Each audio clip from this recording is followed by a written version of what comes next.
बिस्मिल्लाहिर रहमानिर रहीम अल्हम्दुलिल्लाहि रब्बिल आलमीन वस्सलातु वस्सलामु अला सय्यिदिल मुरसलीन नबिय्यिना मुहम्मद व अला आलिहि व सहबिहि अजमाइन व मन तबिअहुम बिइहसानिन इला यौमिद्दीन अम्मा बाद फअऊज़ु बिल्लाहि मिनश शैतानिर रजीम व इज़ा मस्सन नासा दुर्रुन दअऊ रब्बहुम मुनीबीना इलैहि सुम्मा इज़ा अज़ाक़हुम मिन्हु रहमह इज़ा फरीक़ुम मिनहुम बिरब्बिहिम युशरिकून। আল্লাহ পাক রব্বুল আলামিন সমস্ত প্রশংসা যে আল্লাহ পাক যাকে ইচ্ছা যখন ইচ্ছা সুখ দিয়ে পরীক্ষা করেন, আবার কখনো কষ্ট দুঃখ দিয়ে বিপদ আপদ দিয়ে আল্লাহ পাক রব্বুল আলামিন পরীক্ষা করেন। আমাদের তাফসীর হবে সূরা রুমের আয়াত নম্বর 33 থেকে আয়াত নম্বর 33 এবং 34-এ আল্লাহ পাক রব্বুল আলামিন যারা কাফের, অস্বীকারী, যারা অকৃতজ্ঞ, নাশুকরগুজার, তাদের কথা উল্লেখ করে বলছেন যে মানুষের চরিত্র হচ্ছে যে যখন সুখে থাকে তখন তাওহীদ আল্লাহর একত্র ছেড়ে দিয়ে শিরকে লিপ্ত হয়, আর মানুষ যখন আনন্দে থাকে তখন তো বড়ই আশা করে, আর যখন আনন্দের পরে কষ্ট আসে তখন নিরাশ হয়ে যায়। তবে আল্লাহ পাক রব্বুল আলামিন যার উপর দয়া করেন অর্থাৎ মুমিন ব্যক্তি, সে সর্ব অবস্থায় একই রকম পদ্ধতিতে জীবন যাপন করে। সুখে থাকলেও তাওহীদকে আঁকড়ে ধরে, আর দুঃখে কষ্টে থাকলেও তাওহীদকে মজবুত করে ধরে। এইরকমই খুশির অবস্থায় থাকলেও আল্লাহ পাকের কাছে আশা রাখে, আর দুঃখে কষ্টে থাকলেও নিরাশ হয় না, বরং আল্লাহ পাক রব্বুল আলামিনের কাছে ভালো আশা রাখে।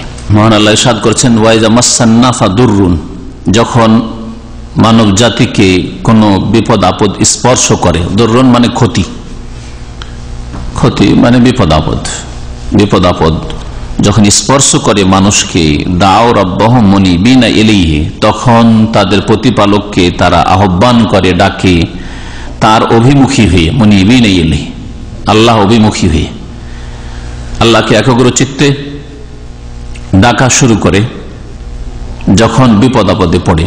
আর মুশরিকদের কথা এর আগেও বলা হয়েছে সূরা লুকমানের তাফসিরে, যে তারা কষ্টের সময় তাওহীদে চলে আসতো, এক আল্লাহকে ডাকতো, আর যখনই কষ্ট দূর হয়ে যেত তখন শিরক করা আরম্ভ করত।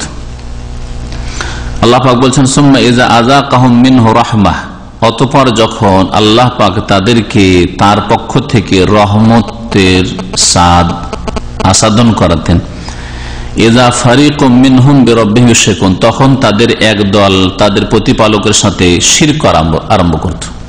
তাদের সুখ আসলে মানুষ পাপে লিপ্ত হয়। আজকালও দেখা যায় মুসলিম সমাজে অধিকাংশ মানুষের অবস্থা, সুখ আসলে গুনাহে লিপ্ত হয়ে যায়, পাপে ডুবে যায়। আরব মুশরিকেরা সুখের সময় শিরক করত, সবচেয়ে বড় পাপ, সবচেয়ে বড় গুনাহে লিপ্ত হয়ে যেত। আর যখন কষ্ট আসতো তখন একমাত্র আল্লাহকে ডাকত। আরব মুশরিকদের চাইতেও আজকালকার যারা মুশরিক তারা আরো জঘন্য, যে তারা সুখের সময় শিরক করে আর দুঃখের সময় শিরক করে, দুঃখের সময় আরো বেশি শিরক করে। আল্লাহ পাক এই তাদের আচরণ সম্পর্কে বলছে, লিয়াকফুরু বিমা আতাইনাহুম, যাতে করে তারা তাদেরকে যা আমি দান করেছি তার অকৃতজ্ঞ হয়, তার নাশুকরি করে। এখানে কাফার একফুরু মানে হচ্ছে কুফরানুন নেয়ামত, নিয়ামতের অকৃতজ্ঞ হওয়া। কুফরি দুই রকমের, এক হচ্ছে বড় কুফরি মানে অস্বীকার করা, অবিশ্বাস করা, বড় কাফের হওয়া, আল্লাহ পরকাল অস্বীকার করা, আল্লাহ পাক রব্বুল আলামিন দ্বীনের স্পষ্ট বিষয় অস্বীকার করা। আর এক হচ্ছে কুফরানুন নেয়ামা, ছোট কুফরি মানে নিয়ামতের কুফরি করা, মানে অকৃতজ্ঞ হওয়া, আল্লাহ পাকের শুকরিয়া জ্ঞাপন না করা। আল্লাহ পাক বলছেন, যা আমি তাদেরকে প্রদান করেছি তার যেন অকৃতজ্ঞ তারা হয়। দেন আল্লাহ পাক, কিন্তু তারা ইবাদত বন্দি করে, দোয়া ফরিয়াদ করে, নজর নিয়াজ মান্নত পেশ করে গায়রুল্লাহর জন্য, দেবদেবীর জন্য, বা ওলি মুর্শিদ কবর মাজারের জন্য। ফাতামাত্তাউ ফাসাউফা তা'লামুন, সুতরাং হে মানুষ তোমরা ভোগ করে নাও, ফাসাউফা তা'লামুন, শীঘ্রই তোমরা জানতে পারবে। ফাতামাত্তাউ, তোমরা ভোগ করে নাও, দুনিয়ার ক্ষণিকের পাপের জীবনেও আল্লাহ পাক রব্বুল আলামিন ভোগ বিলাসের সামগ্রী দিয়ে থাকেন, গুনাহ করছে, তারপরে আল্লাহ পাক নিয়ামত দিচ্ছেন, ভোগ করো। ফাসাউফা তা'লামুন, শীঘ্রই তোমরা জানতে পারবে। কত বড় আল্লাহ পাকের পক্ষ থেকে ধমক। একজন মালিক, স্পন্সর, একজন বস, ফোরম্যান, সুপারভাইজার যদি এই ধমক দেয় যে তুমি জানতে পারবে, তোমাকে শিখাবো, তাহলে ঘুম হারাম হয়ে যাবে, খাওয়া দাওয়া ছেড়ে দিবে, যে গেল চাকরি, হ্যাঁ গেল আমার রুজির রাস্তা, কি যে বিপদ আসলো, কি যে হয় না হয়, পেরেশানি শেষ থাকে না। আর সুবহানাল্লাহ, আল্লাহ পাক রব্বুল আলামিন মানব জাতিকে বলছেন ফাসাউফা তা'লামুন, খুব শীঘ্রই তোমরা জানতে পারবে যে তোমাদের দশা কি হয়। আল্লাহ পাক রব্বুল আলামিন তারপরে ইরশাদ করছেন যে কোন যুগে আল্লাহ পাক শিরকের ধর্মের কোন দলিল প্রমাণ নাযিল করেননি। যদি তাদের কাছে কোনো দলিল প্রমাণ থাকে তাহলে নিয়ে আসুক। আম আনজালনা আলাইহিম সুলতানান ফাহুয়া ইয়াতাকাল্লামু বিমা কানু বিহি ইউশরিকুন, নাকি আমি তাদের প্রতি এমন কোন দলিল প্রমাণ নাযিল করেছি। সুলতান মানে বুরহান বা হুজ্জা, হুজ্জাতুন মানে দলিল প্রমাণ, বুরহান মানে একটা দলিল প্রমাণ, সুলতানুন মানে, সুলতান মানে ক্ষমতা। ক্ষমতা হচ্ছে দুই প্রকার, এক হচ্ছে গায়ের জোর বা প্রশাসনের ক্ষমতা, এই জন্য রাজাকে সুলতান বলা হয়, হ্যাঁ। আর আরেক সুলতান হচ্ছে মানুষের বিদ্যা বুদ্ধির ক্ষমতা। বিদ্যা বুদ্ধির ক্ষমতা বেশি শক্তিশালী, যুক্তি, দলিল প্রমাণ, এখানে সুলতান দলিল প্রমাণের অর্থে ব্যবহৃত হয়েছে। নাকি তাদের প্রতি আমি এমন কোন দলিল প্রমাণ নাযিল করেছি ফাহুয়া ইয়াতাকাল্লামু বিমা কানু বিহি ইউশরিকুন, সুতরাং সেই দলিল প্রমাণ এমন কথা বলে যে বিষয়ে তারা শিরক করে থাকে, অর্থাৎ তাদের শিরকের বিষয়ে সমর্থন করে, কথা বলে যে হ্যাঁ তোমরা যে শিরক করছো এটা আল্লাহকে পছন্দ হয়, এটা আল্লাহর ধর্ম, এটাও চলে, ওইটাও ঠিক, এটাও ঠিক। যেমন আজকালকার কিছু দুনিয়ার শিক্ষিত লোকেরা মনে করে সব ধর্মই ঠিক, সবগুলি ঠিক, আল্লাহ পর্যন্ত পৌঁছার জন্য, ইহকাল পরকালের সুখ শান্তির জন্য সবটাই ঠিক, এটাও ঠিক, ওইটাও ঠিক, সবগুলো ঠিক, সবগুলি ওই দিকেই পৌঁছাবে। একেবারে ভ্রান্ত কথা। আল্লাহ পাক বলছেন ওয়া মান ইয়াবতাগি গায়রাল ইসলামি দীনান ফালা ইউকবালা মিনহু, দিন ইসলাম ছাড়া অন্য কোন রাস্তা দিয়ে যদি কেউ আসে, কল্যাণ সন্ধান করে, মুক্তির কামনা করে, ফালা ইউকবালা মিনহু, কখনো তা কবুল করা হবে না। ইন্না দীনা ইনদাল্লাহিল ইসলাম, আল্লাহ পাক রব্বুল আলামিনের নিকট দিন হচ্ছে একমাত্র ইসলাম, যেটা হচ্ছে তাওহীদের দিন আর রাসূলের অনুসরণের দিন। তাহলে যে তারা শিরক করে এই সম্পর্কে এমন কোন দলিল কি আমি নাযিল করেছি যেই দলিল এই সম্পর্কে কথা বলে যে হ্যাঁ তোমরা যা করছো বা বলছো ঠিক না? কখনো না। ওয়াইদা আযাকনান নাসা রাহমাতান ফারিহু বিহা, আর মানুষের আরেকটি চরিত্র হচ্ছে যে মানুষকে যখন আমি দয়া স্পর্শ করাই বা দয়ার আস্বাদন করাই, ফারিহু বিহা, আযাকা ইউযিকু, যাওকুন মানে কোন জিনিসের স্বাদ গ্রহণ করা, আযাকা ইউযিকু মানে কাউকে স্বাদ গ্রহণ করানো, স্বাদ দেওয়া। যখন মানব জাতিকে আমি দয়া করুণার স্বাদ গ্রহণ করাই, ফারিহু বিহা, তাতে তারা আনন্দিত হয়ে যায়, খুশি হয়। ওয়াইন তুসিবহুম সাইয়্যাতুম বিমা কদ্দামাত আইদিহিম, আর তাদের কৃতকর্মের কারণে যদি তাদেরকে স্পর্শ করে কোনো অনিষ্ট, সাইয়্যাতুন মানে খারাপি, ইযা হুম ইয়াকনাতুন, তখন হঠাৎ করে তারা নিরাশ হয়ে পড়ে। তাহলে বিপদ আসলে একেবারে অন্ধকার দেখা সামনে, যে আর হয়তো রাস্তা খুলবে না, আর উজ্জ্বল হবে না। আর সুখ আসলে একেবারে আনন্দে মেতে ওঠা, এটা ভালো মানুষের চরিত্র নয়। আওয়ালাম ইয়ারাউ আন্নাল্লাহ ইয়াবসুতু রিজকা লিমান ইয়াশা, আল্লাহ পাক বলছেন যে মানুষ কি চিন্তা করে দেখে না যে আল্লাহ পাক ইয়াবসুতু রিজকা লিমান ইয়াশা, যার জন্য চান রিজিককে প্রশস্ত করেন, উপজীবিকার দ্বার, রুজি রোজগারের দ্বার আল্লাহ পাক যার জন্য চান প্রশস্ত করেন, খুলে দেন। ওয়াকদিরু, আর যার জন্য চান সংকুচিত করেন। ওয়াকদিরু লিমান ইয়াশা এখানে উজ্জ্ব আছে, যার জন্য চান বাসাতে অবস্থিত মানে খুলে দেওয়া, প্রশস্ত করা। আর ওয়াকদের কাদার একদের মানে এখানে সংকীর্ণ করা, সংকুচিত করা। কাদার অর্থ হয় ক্ষমতাবান হওয়া, হ্যাঁ ওটি ক্ষমতাবান হওয়া, সামর্থ্যবান হওয়া। কাদার একদর মানে হয় সম্মানিত হওয়া, লাইলাতুল কাদার মানে মর্যাদা সম্পন্ন রাত, কিন্তু এখানে সংকীর্ণ বা সংকুচিতের অর্থ রয়েছে।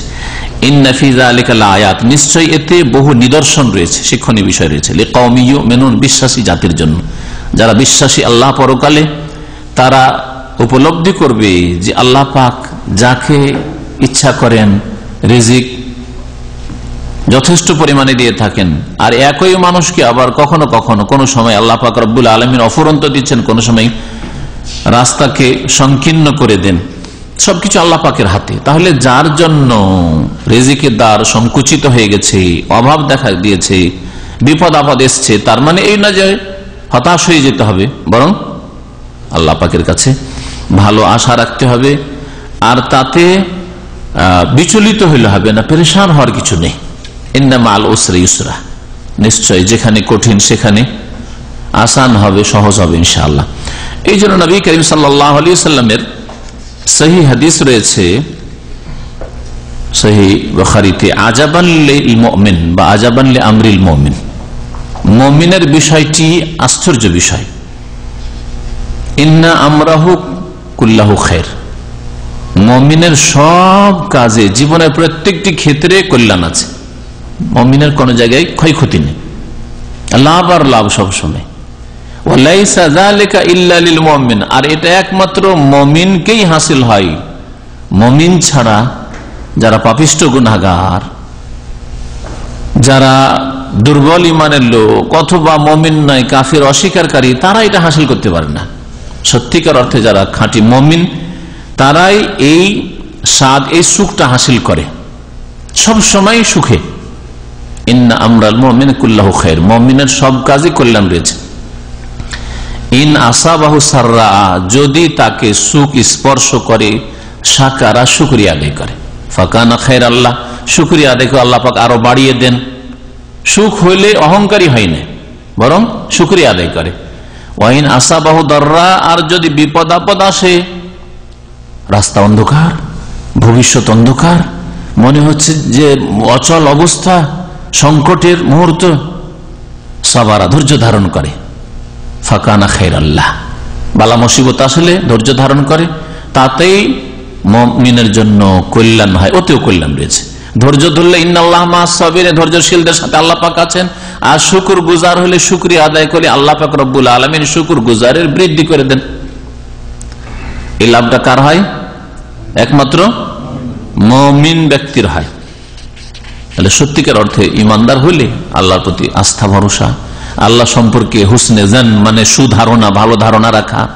আল্লাহ পাক অসহায় মুমিন বান্দাকে ছেড়ে দেন না, আল্লাহ মুমিনকে অবশ্যই সাহায্য করেন। আল্লাহ পাক রব্বুল আলামিন তার সৃষ্টি সম্পর্কে যেখানে সূক্ষ্ম খবর রাখেন, তো আমি তো আল্লাহ পাকের মুমিন মুসলিম সৃষ্টি, আল্লাহর প্রতি বিশ্বাসী মাখলুক। আল্লাহ পাক রব্বুল আলামিন তারপরে বেশ কিছু হকদাররা রয়েছে, যাদের প্রাপ্য রয়েছে আপনার উপর, তাদের সম্পর্কে উপদেশ দিচ্ছেন। ফাআতিযাল কুরবা হাক্কাহু ওয়াল মিসকিন ওয়া ইবনাস সাবিল। হে নবী মুহাম্মদ সাল্লাল্লাহু আলাইহি ওয়াসাল্লাম, এক বচন দিয়ে সম্বোধন করা হয়েছে, নবী সাল্লাল্লাহু আলাইহি ওয়াসাল্লামের কথা বললাম, সরাসরি ভাবে আর পরোক্ষভাবে প্রত্যেক মানুষকে সম্বোধন করা হয়েছে, অথবা এক একজন মানুষকে ধরে সম্বোধন করা হয়েছে যে হে মানুষ, ফাআতিযাল কুরবা, সুতরাং তুমি আত্মীয়দেরকে হাক্কাহু, তার অধিকার বা প্রাপ্য দিয়ে দাও। আত্মীয়দের হক রয়েছে, তা প্রদান করো। ওয়াল মিসকিন, এবং মিসকিন অভাবী দরিদ্রকে তার প্রাপ্য দিয়ে দাও। ওয়াবনাস সাবিল, এবং পথিক মুসাফির, সফরে এসছে, আসার পরে সফর থেকে বাড়ি যাওয়ার মতো তার কাছে কোনো ব্যবস্থা নেই, খাদ্যের ব্যবস্থা নেই, কাজ করে যা খাবে কাজেরও ব্যবস্থা নেই, এরকম নিরুপায় ব্যক্তি হতে পারে, বাড়ি পৌঁছতে পারে না, হতে পারে বাড়িতে অনেক কিছু আছে।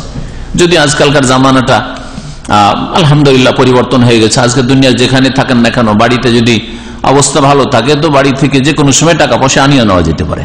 কিন্তু এমন একটা যুগ ছিল যে না, কোনো উপায় ছিল না, বাড়িতে অনেক সুখে খাচ্ছেন, কিন্তু এমন জায়গায় মরুভূমিতে অথবা এমন জায়গায় যেখানে কোনো যোগাযোগের ব্যবস্থা নেই, খবর রাখেন আপনার আত্মীয় স্বজন, আর খবর রাখলেও পৌঁছাতে পারবে না।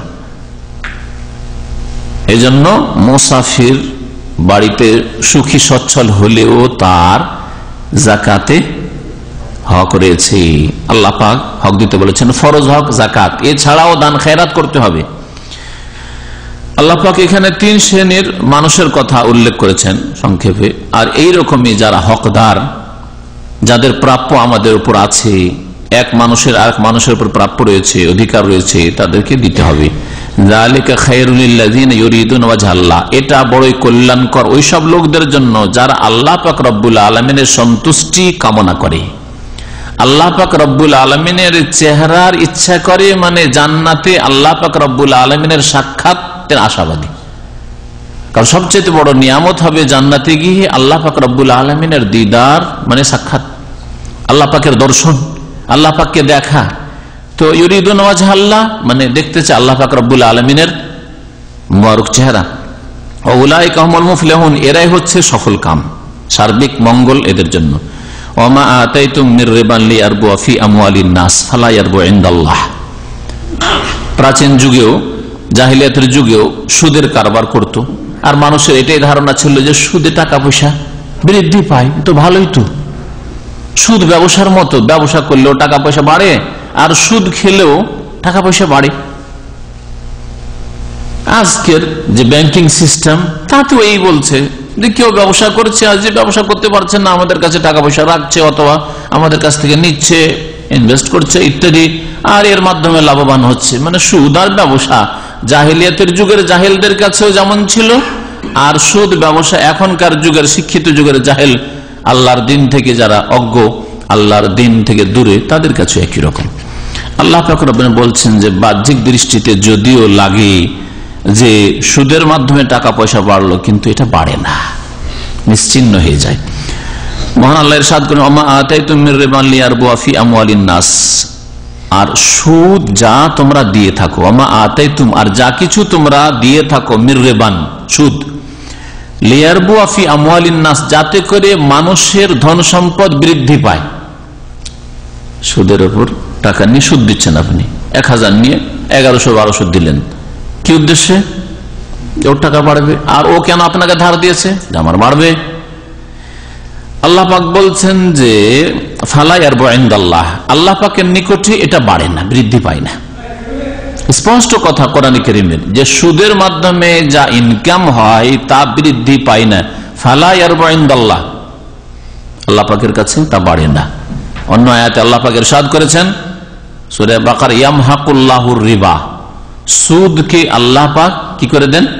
নিশ্চিহ্ন করে দেন, মিটিয়ে দেন।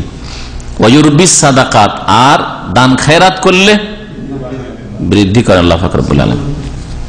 ওমা আতাইতুম মিন যাকাতিন, আর তোমরা যা কিছু দিয়ে থাকো যাকাতে, একদিকে সুদ বাড়ে না আল্লাহ বলেন, আর জাকাত যে তোমরা দিয়ে থাকো 100 টাকা 2.5 টাকা দিলে, তাহলে বাহ্যিক দেখতে তো কমে গেল, 97.5 হয়ে গেল। 10 মনে 1 মন দিয়ে দিলে, যদি বিনা সেচের ফসল হয়, 20 মনে 1 মন দিয়ে দিলে, তাহলে তো 1 মন তো কমে গেল, 19 মন হয়ে গেল, তাই না? বাহ্যিক মনে হচ্ছে কমে গেল, না কমে না। যদি তোমরা জাকাত দাও তুরিদুনা ওয়াজহাল্লাহ, আর তাতে আল্লাহ পাকের সন্তুষ্টি তোমাদের উদ্দেশ্য থাকে, আল্লাহ পাকের দর্শন, জান্নাতে গিয়ে জান্নাত হাসিল করা, আর আল্লাহ পাককে দেখা যদি তোমাদের উদ্দেশ্য থাকে, দেখেন তাহলে বোঝা গেল শুধু জাকাত দিলে হবে না, শুধু দান করলে হবে না, উদ্দেশ্য কি হইতে হবে? আল্লাহকে রাজি করা, আল্লাহ পাকের সন্তুষ্টি, খুলুসিয়াত, আল্লাহর সন্তুষ্টির জন্য দিয়েছি, কারো চাপে দিনি, কারো ভয়ে দিনি, কাউকে দেখাবার জন্য দিনি। লোকেরা বলবে যে হ্যাঁ জাকাত দিল মহাজন সাহেব, কিছু শাড়ি কাপড় লুঙ্গি নিয়ে এসে বিতরণ করে দিল, লোক দেখানো, শুধু টাকা দেবে না, আর লুকিয়েও দেবে না, ও দেখিয়ে দেবে। তাহলে মা ইউরিদুনা ওয়াজহাল্লাহ, আল্লাহর সন্তুষ্ট উদ্দেশ্য নেই, কিছুই পাবে না। তবে যা চেয়েছিল তা পাবে। লোক দেখানো চেয়েছিল, লোককে শোনানো চেয়েছিল, তা পেয়েছে। ফালাহু মা নাওয়া, যে যা নিয়ত করবে তাই পাবে। নবী করিম সাল্লাল্লাহু আলাইহি ওয়াসাল্লাম যেমন হাদিস রয়েছে। ফাউলাইকা হুমুল মুদঈফুন, তাহলে যারা যাকাত দেবে আল্লাহ পাকের সন্তুষ্টির উদ্দেশ্যে, ফাউলাইকা এরাই তো তারা, হুম আল মুদঈফুন যারা নিজের ধন সম্পদকে বৃদ্ধি করে থাকে, শাব্দিক অর্থ করলাম, অর্থাৎ এদের ধন সম্পদ দ্বিগুণ বা বহুগুণ হবে। মুদঈফুন, দেফ মানে বহুগুণ হয়ে যাওয়া। আল্লাহু ইউদাইফু লিমান ইয়াশা, দান করলে আল্লাহ পাক কি উদাহরণ করেছেন? হ্যাঁ, যে উদাহরণ বর্ণনা করেছেন, একটা দানা বীজ বপন করলেন, তারপরে আমবাতাত সাবা সানাবিল্লাহ, 7টা শেষ হইল, ফি কুল্লি সুম্বুলাতি মিয়াতু হাব্বা, আর প্রত্যেকটা শীষে 100টা করে দানা, তো কতটা দানা হয়ে গেল? এক দানা থেকে 700 হইল। তারপর আল্লাহ বলছেন আল্লাহু ইউদাইফু লিমান ইয়াশা, আল্লাহ যাকে ইচ্ছা করবেন এর চাইতে বেশি দিবেন। তাহলে শুধু দ্বিগুণ না, ফাউলাইকা হুমুল মুদঈফুন, যারা যাকাত দিবে, দান খায়রাত করবে, আল্লাহ রাস্তায় খরচ করবে, দিন ইসলামের খেদমতে, দিন ইসলামের প্রচারে, দাওয়াতে খরচ করবে, ফাউলাইকা হুমুল মুদঈফুন, তারা বহুগুণ বৃদ্ধি করবে, নিজের জন্য বহুগুণ বৃদ্ধি করবে তারা। তারপরে মহান আল্লাহ রাব্বুল আলামিন মানুষের সৃষ্টির কথা বলছেন, আল্লাহুল্লাযী খালাকাকুম সুম্মা রাযাকাকুম সুম্মা ইউমীতুকুম সুম্মা ইহয়ীকুম, আল্লাহ তো সেই সত্তা, সেই জাত যিনি তোমাদেরকে সৃষ্টি করেছেন। সুম্মা রাযাকাকুম, তারপর তোমাদের উপজীবিকার ব্যবস্থা করেছেন, রিজিক দিয়েছেন। আল্লাহ যদি সৃষ্টি করে ছেড়ে দিতেন অসহায়, খেতে না দিতেন, শিশু দুধ পেত না, বড়রা খেতে পেত না, না পানীয় পেত, না খাদ্য বস্তু পেত, তাহলে বাঁচতে পারত? তাহলে আল্লাহ পাকের প্রথম ইহসান, অনুগ্রহ হচ্ছে সৃষ্টি করা, মানুষ করে কত সৃষ্টি করলেন। এছাড়াও সমস্ত মখলুকাতকে আল্লাহ পাক রব্বুল রিজিক দিচ্ছেন। সুম্মা ইউমীতুকুম, তারপরে এমন একটা সময় আসবে যখন তোমাদেরকে মৃত্যু দান করবেন, একদিন মওতের মুখে যেতেই হবে। সুম্মা ইহয়ীকুম, তারপরে ছেড়ে দেবেন। মরে গেলে তোমার এক্সপায়ার হয়ে গেল, যেমন আজকালকার ইংলিশে যারা পরকালে অবিশ্বাসী তারা বলছে অমুকের এক্সপায়ার হয়ে গেছে, মতকে, মৃত্যুকে কি বলছে? এক্সপায়ার। দুনিয়া শেষ হয়েছে কিন্তু তার প্রাণ শেষ হয়নি। হ্যাঁ, কর্মজগৎ থেকে চলে গেছে কিন্তু বদলার জগতে গিয়ে পৌঁছে গেছে, সেজন্য এক্সপায়ার বলা ঠিক নয়। যারা এক্সপায়ার শব্দটা ব্যবহার করে তারা যেহেতু অমুসলিম অথবা নাস্তিক, বিধর্মী, এই টার্মগুলি তারা আবিষ্কার করেছে না, ইন্তেকাল করেছে। ইন্তেকাল মানে স্থানান্তরিত হওয়া। সৌদি আরব থেকে বাংলাদেশে গেছেন আপনি, এটা হয় ইন্তেকাল, এক জায়গা থেকে আরেক জায়গায় যাওয়া। ঠিক তেমনি দারুদ দুনিয়া থেকে দারুল আখিরা গেছে, দুনিয়ার জগৎ থেকে আখিরাতের জগতে গেছে। এই জন্য আমাদের দেশে আরবি ভাষা কি বাংলায় ব্যবহার হচ্ছে, শব্দ আরবি কিন্তু বাংলায় ব্যবহার হচ্ছে, অমুক ইন্তেকাল করেছে। হ্যাঁ, ইন্তেকাল মানে এক্সপায়ার, ইন্তেকাল মানে এক জায়গা থেকে আরেক জায়গায় যাওয়া।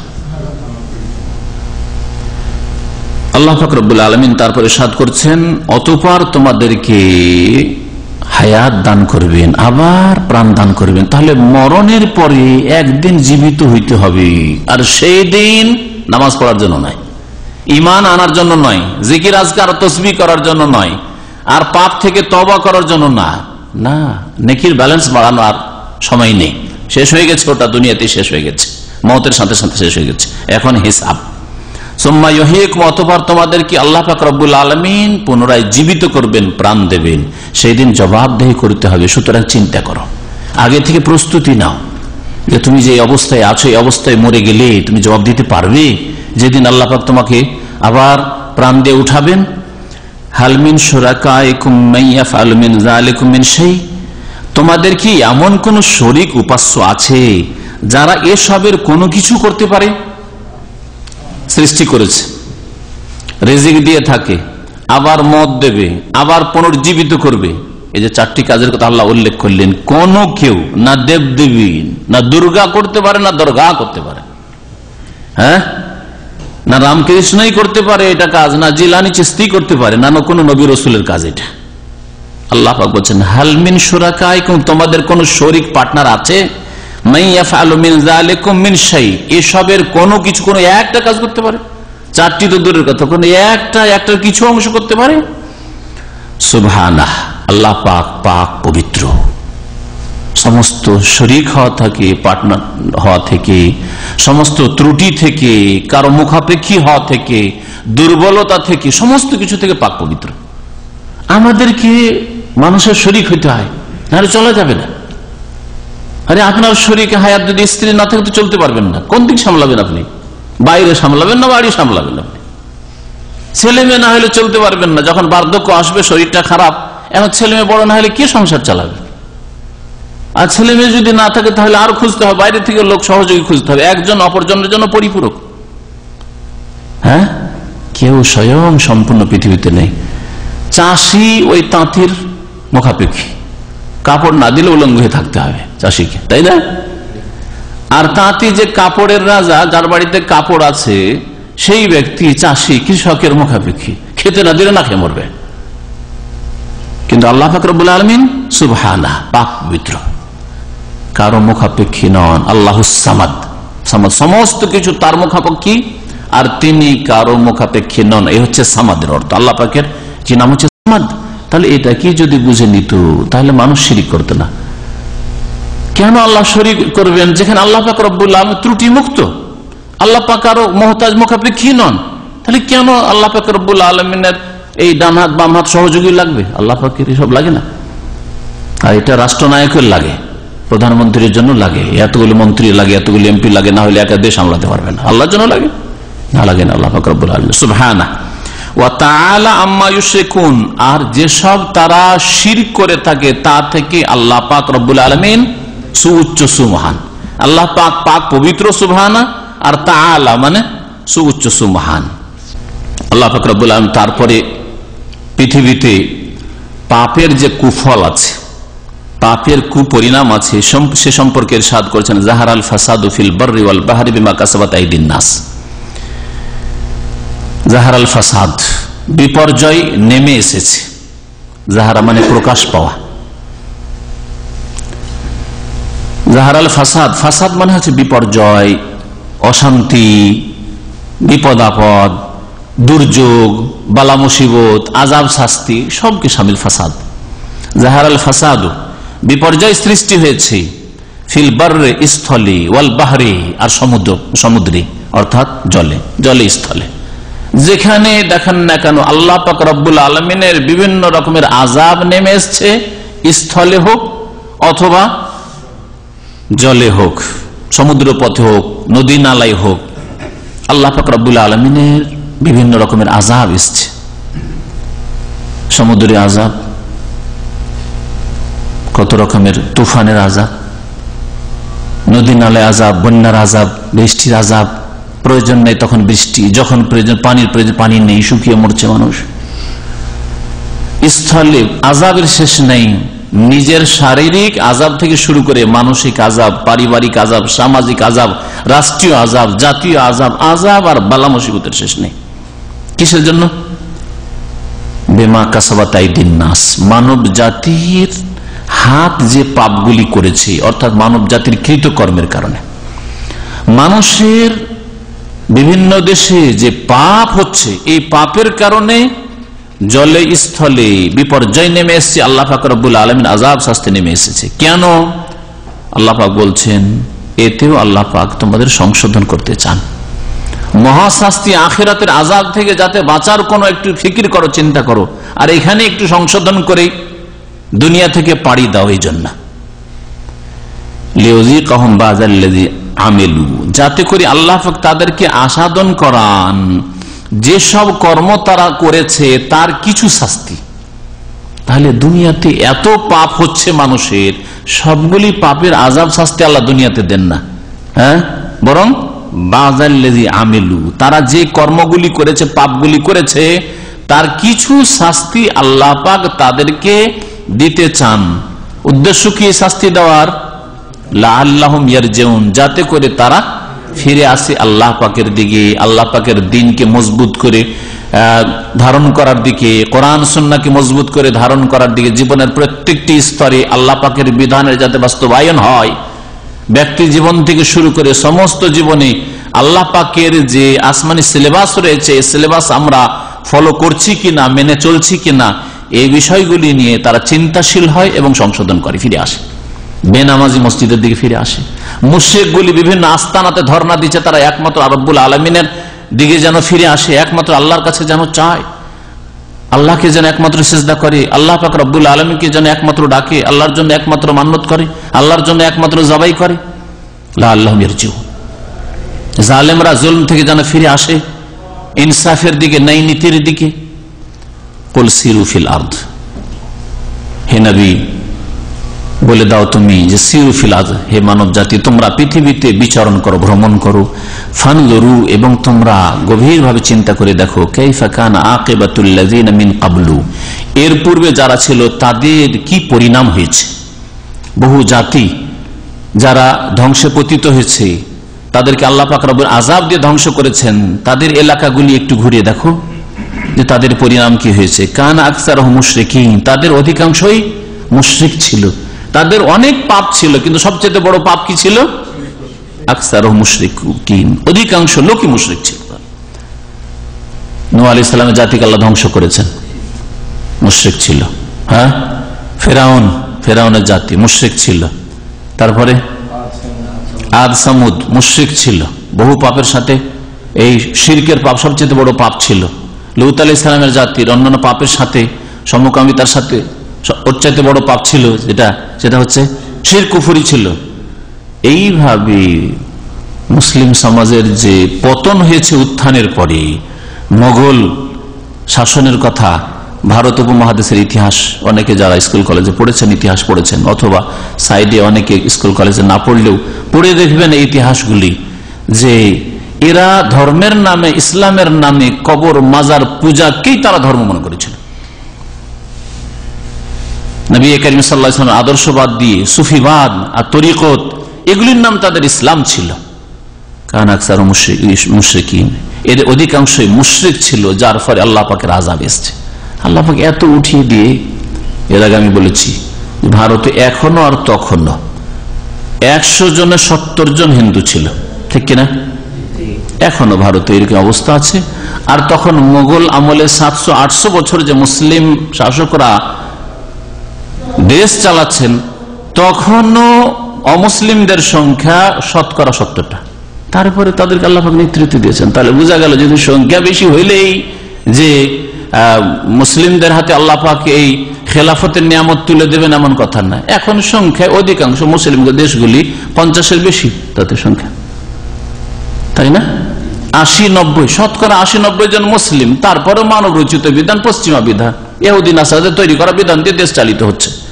কিন্তু মোগল আমলে তারা শতকরা মুসলিমরা 30 জন 25 জন হইলেও তারা ইসলামী আইনের বাস্তবায়ন করেছে, দণ্ডবিধান কায়েম করেছে। তাদের আদালতে কাজী ওলামায়ে কিরাম ছিল, যারা দ্বীন ইসলাম বুঝতো, ঠিক না? কিন্তু তাদের বড় অপরাধ ছিল কি? এই আল্লাহ পাক এখানে তুলে ধরেছেন, তাদের অধিকাংশ কি ছিল? মুশরিক ছিল। কবর মাজার পূজার নাম তাদের ধর্ম হয়ে গিয়েছিল, যার ফলে আল্লাহ পাক রব্বুল আলামিন এই নিয়ামত, খেলাফতের নিয়ামতকে ছিনিয়ে নিয়েছেন। যেমন সূরা নূরে আল্লাহ বলেছেন, ইয়াবুদুনানি লা ইউশরিকুনা বিশাই, আমার ইবাদত করবে আর আমার সাথে শিরিক করবে না, তাহলে এই খেলাফত লা ইস্তাখলিফান্নাহুম ফিল আরদ, এই খেলাফত দিয়ে রাখবো, তাহলে ছিনিয়ে নেব। যথেষ্ট সময় আল্লাহ পাক দিয়েছেন, তারপরে ছিনিয়ে নিয়েছেন।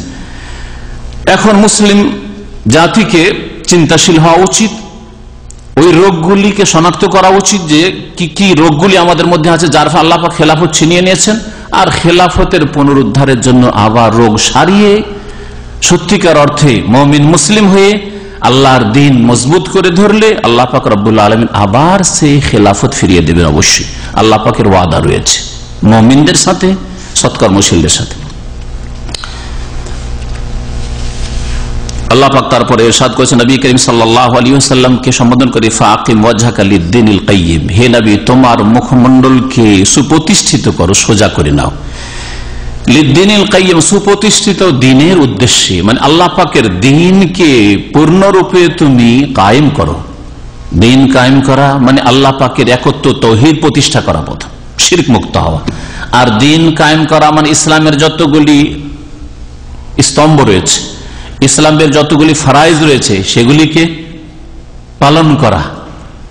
দ্বীন কায়েম করা মানে সমস্ত পাপ গুনাহ থেকে নিজেকে, নিজের সমাজকে, নিজের জাতিকে বাঁচিয়ে রাখা, এ হচ্ছে দ্বীন কায়েম করা। দ্বীন কায়েম করা মানে এই নয় যে শুধু ক্ষমতা দখল করলাম আর দেশে শিরকে ভরপুর।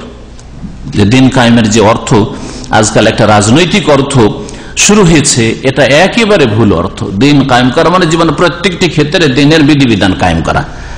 আর প্রথম 1 নম্বর তাওহীদ সেখান থেকে শুরু করতে হবে, তারপরে সালাত নামাজ থেকে শুরু করতে হবে।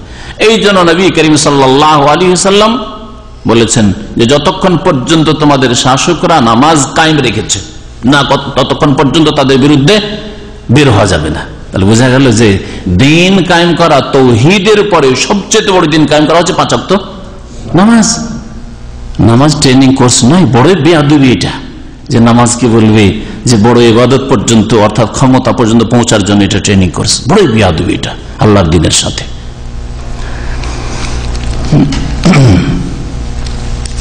আল্লাহ পাক ইরশাদ করেছেন ফাকিম ওয়াজহাকা লিদ্দীনিল কাইয়্যিম, হে নবী তোমার মুখমণ্ডলকে সোজা করো লিদ্দীনিল কাইয়্যিম, সুপ্রতিষ্ঠিত দ্বীনের উদ্দেশ্যে, মিন ক্বাবলি আন ইয়াতিয়া ইয়াওম, সেই দিন আসার পূর্বে, অর্থাৎ বিচার দিবস যেদিন জবাবদেহি করতে হবে সেই দিনের পূর্বে, লা মারাদ্দা লাহু মিনাল্লাহ, যে দিনকে কেউ দূর করতে পারবে না, সেই দিন বা সেই দিনের আযাবকে কেউ খণ্ডন করতে পারবে না, মিনাল্লাহ, আল্লাহর কবল থেকে রক্ষা করার ক্ষেত্রে।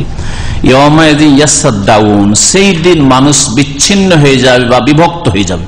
ইয়াসাদ্দাউন অন্য আয়াতে এর আগে এই সূরাতে রয়েছে ইয়াতাফাররাকুন, কিয়ামতের দিনে কি হয়ে যাবে, বিভিন্ন দলে বিভক্ত হবে। তো একটা তাফসীর করেছিলাম যে বিভক্ত হওয়া মানে এক এক রকমের পাপীরা এক এক রকমের দলে ভাগ হবে, এক এক জাতি। ইয়াউমানাদু কুল্লাহু নাসিম বিইমামিহি, তাহলে প্রত্যেকের ইমাম নেতা, যারা নাস্তিক, ইহুদি মতবাদে বিশ্বাসী, বুদ্ধিজমে বিশ্বাসী, এভাবে যারা শিরক করেছে, যারা জিনাকারী ব্যভিচারকারী, এরা খুনি ইত্যাদি, এইভাবে ইয়াতাফাররাকুন বা ইয়াসাদ্দাউনের একটা তাফসীর। আর একটা তাফসীর হচ্ছে যে দুটো ভাগ হবে, যতগুলি ভাগ হোক পাপের দিক থেকে সবগুলির সারমর্ম হচ্ছে দুটো ভাগ, তাই না? ফারিকুন ফিল জান্নাহ, একদল জান্নাতি মুমিন সৎকর্মশীল, অফারিকুন ফিস সাইর, আর একদল জ্বলন্ত আগুনে, তারা সমস্ত পাপীরা। সেই দিন মানুষ বিভক্ত হবে এই দুই দলে। মান কাফারা ফাআলিহি কুফরুহু, সুতরাং যারা অস্বীকার করবে, অবিশ্বাস করবে, তাদের কুফরি নাম তাদের উপর বর্তাবে। ফাআলিহি কুফরুহু, তার উপরই এই কুফরির পাপ বা কুফরির যে অভিশাপ রয়েছে তা বর্তাবে। ওমান আমিলা সালিহান, আর যেই ব্যক্তি সৎকর্মশীল হবে বা যারা সৎকর্মশীল হবে, ফালি আনফুসিহিম ইয়ামহাদুন, মান শব্দটি এক বচনের জন্য হয় আর কখনো কখনো বহু বচনের জন্য হয়, দুটোই অর্থ, মান যে যারা, দুটি অর্থ হয়। যখন ফালি আনফুসিহিম তারপরে বলা হয়েছে, তার মানে এখানে মানকে আল্লাহ পাক রব্বুল বহু বচনের অর্থে প্রয়োগ করেছেন। ওমান আমিলা সালিহান, আর যারা সৎকর্মশীল হবে, ফালি আনফুসিহিম ইয়ামহাদুন, তারা নিজের কল্যাণের জন্যই রাস্তা সুগম করল। মাহাদ মানে রাস্তা বরাবর করা, রাস্তা যদি উঁচা নিচা হয়ে থাকে রাস্তাকে সমতল করা, সুন্দর করে, এটাকে মাহাদ বলা হয়। তাহলে নিজেরই রাস্তা ভালো করল। লিয়াজজিয়াল্লাযীনা আমানু ওয়া আমিলুস সালিহাত, যাতে করে আল্লাহ পাক উত্তম প্রতিদান দেন ওই সব লোকদেরকে যারা বিশ্বাসী এবং যারা সৎকর্মশীল, মিন ফাযলিহি, তার অনুগ্রহ থেকে, ইন্নাহু লা ইউহিব্বুল কাফিরিন, আর নিঃসন্দেহে আল্লাহ পাক অস্বীকারী অবিশ্বাসীদেরকে ভালোবাসেন না। তারপর আল্লাহ পাক রব্বুল আলামিন তার বেশ কিছু কুদরত যাতে রয়েছে, আল্লাহ পাকের নিদর্শন, সেগুলির কথা উল্লেখ করে ইরশাদ করছেন, অমিন আয়াতিহি আন ইউরসিলা রিয়াহা, আল্লাহ পাকের নিদর্শন সমূহের একটি নিদর্শন হচ্ছে আন ইউরসিলা রিয়াহ, আল্লাহ পাক সুন্দর বাতাস প্রবাহিত করেন। রিয়াহ মানে হচ্ছে ভালো বাতাস, আর রিহুন মানে বাতাস, কিন্তু অধিকাংশ খারাপ বাতাস, যেটা অশুভ, যাতে মানুষের ক্ষতি হয়, ওই বাতাসকে রিহ বলা হয়। এজন্য আদ সম্প্রদায়কে ধ্বংস করা গেছে, হ্যাঁ, তো আল্লাহ পাক কি উল্লেখ করেছেন, রিহান সারসার, হ্যাঁ, আল্লাহ পাক বলেছেন। আর এখানে বলছেন রিয়াহ, আল্লাহ সেই সত্তা, আল্লাহ তার নিদর্শন হচ্ছে যে আইয়ুরসিলা রিয়াহ, অমিন আয়াতি, আল্লাহ পাকের নিদর্শন সমূহের একটি নিদর্শন হচ্ছে যে তিনি বাতাস প্রেরণ করেন, মুবাশশিরাত, সুসংবাদ স্বরূপ। বাতাস আসে কি নিয়ে, সুসংবাদ নিয়ে। কিসের সুসংবাদ, বৃষ্টির সুসংবাদ নিয়ে। ওয়ালিয়ুযীকাকুম মির রাহমাতিহি, আর যাতে করে আল্লাহ পাক তোমাদেরকে তার অনুগ্রহ, তার করুণার আস্বাদন করান, মানে বৃষ্টি, কেন রহমত মানে বৃষ্টি বোঝানো, মাতার বোঝানো হয়েছে। ওয়ালিতাজরিয়াল ফুলকু বিআমরিহি, আর যাতে করে জলযান তার নির্দেশে চলমান হতে পারে, পানি যদি না হয় তাহলে কোথায় চলবে তোমাদের পানি জাহাজ, কোথায় কোথায় চলবে তোমাদের নৌকো? বলে তাজরি আল ফুলকু বিআমরি ওয়ালা তাবতাগু মিন ফাদলি, আর যাতে করে তার অনুগ্রহ তোমরা সন্ধান করতে পারো। বৃষ্টি হবে তারপরে না ফসল হবে, আর ফসল হলেই না মানুষের আদান প্রদান হবে, নিজের পেটটা ভরবে, নিজের খাওয়ার সমান হয়েছে তখন না অন্যদের কাছে বিক্রি করবে। ওয়ালা তাবতাগু মিন ফাদলি ওয়ালা আল্লাকুম তাশকুরুন, আর যাতে করে তোমরা এইভাবে আল্লাহ পাকের শুকরিয়া আদায় করতে পারো। ওয়ালাকাদ আরসালনা মিন ক্বাবলিকা রাসূলান ইলা কওমিহিম, আল্লাহ পাক ইরশাদ করছেন যে হে নবী, তোমার পূর্বে আমি বহু রাসূলকে প্রেরণ করেছি ইলা কওমিহিম, তাদের নিজ নিজ জাতির উদ্দেশ্যে।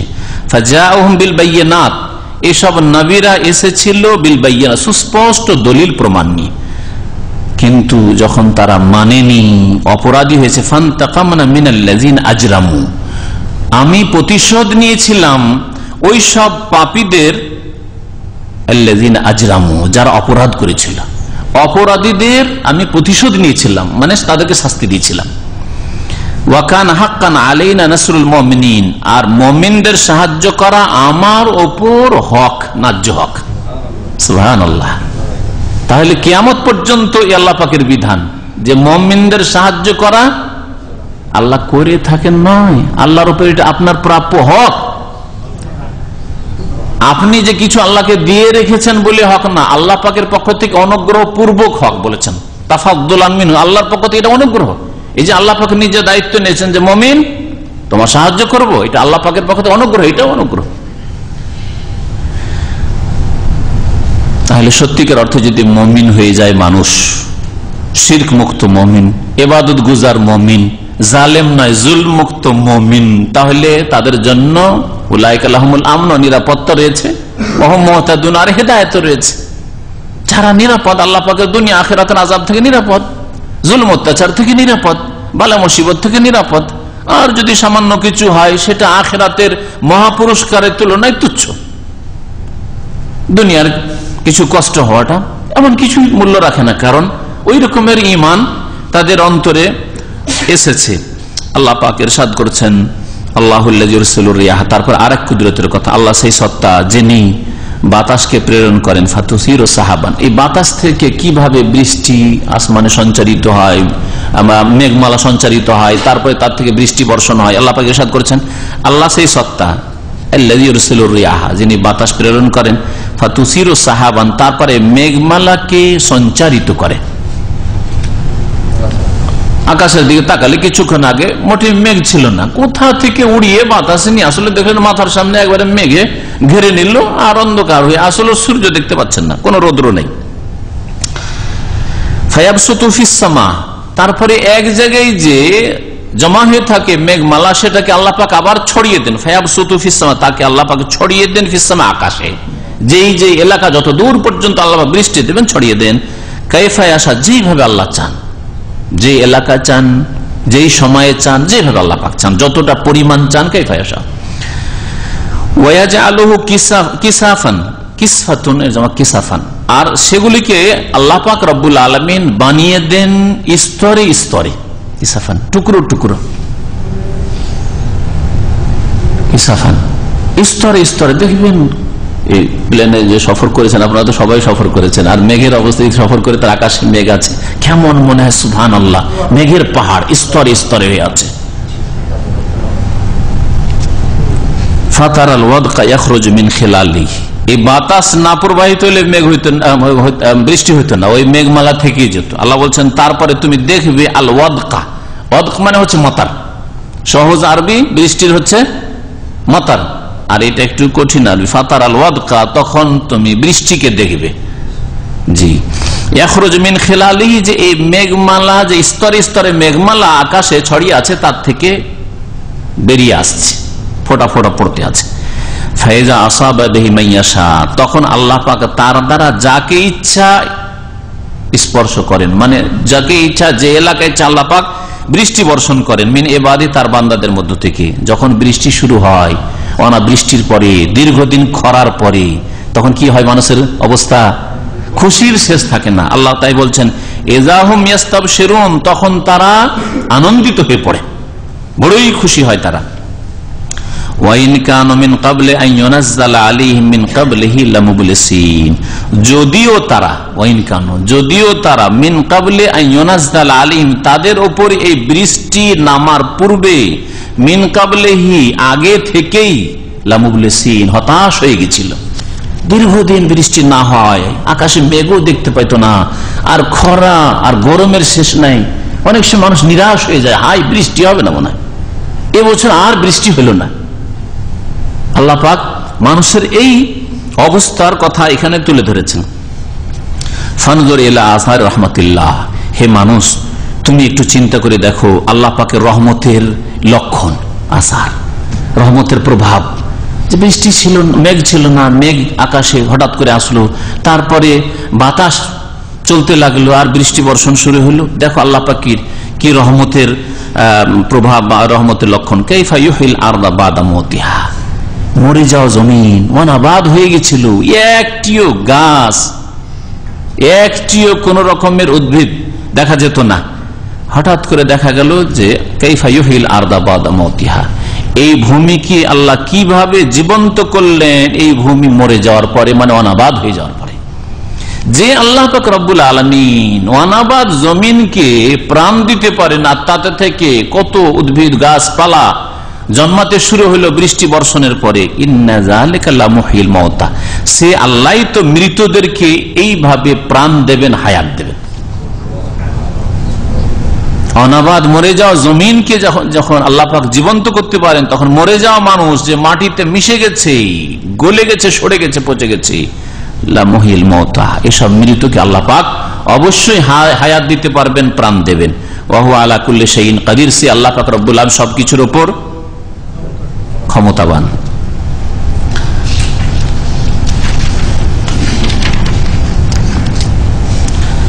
আল্লাহ পাক রব্বুল আলামিন আরো মানুষের চরিত্রের কথা বলছেন যে আল্লাহ পাক যদি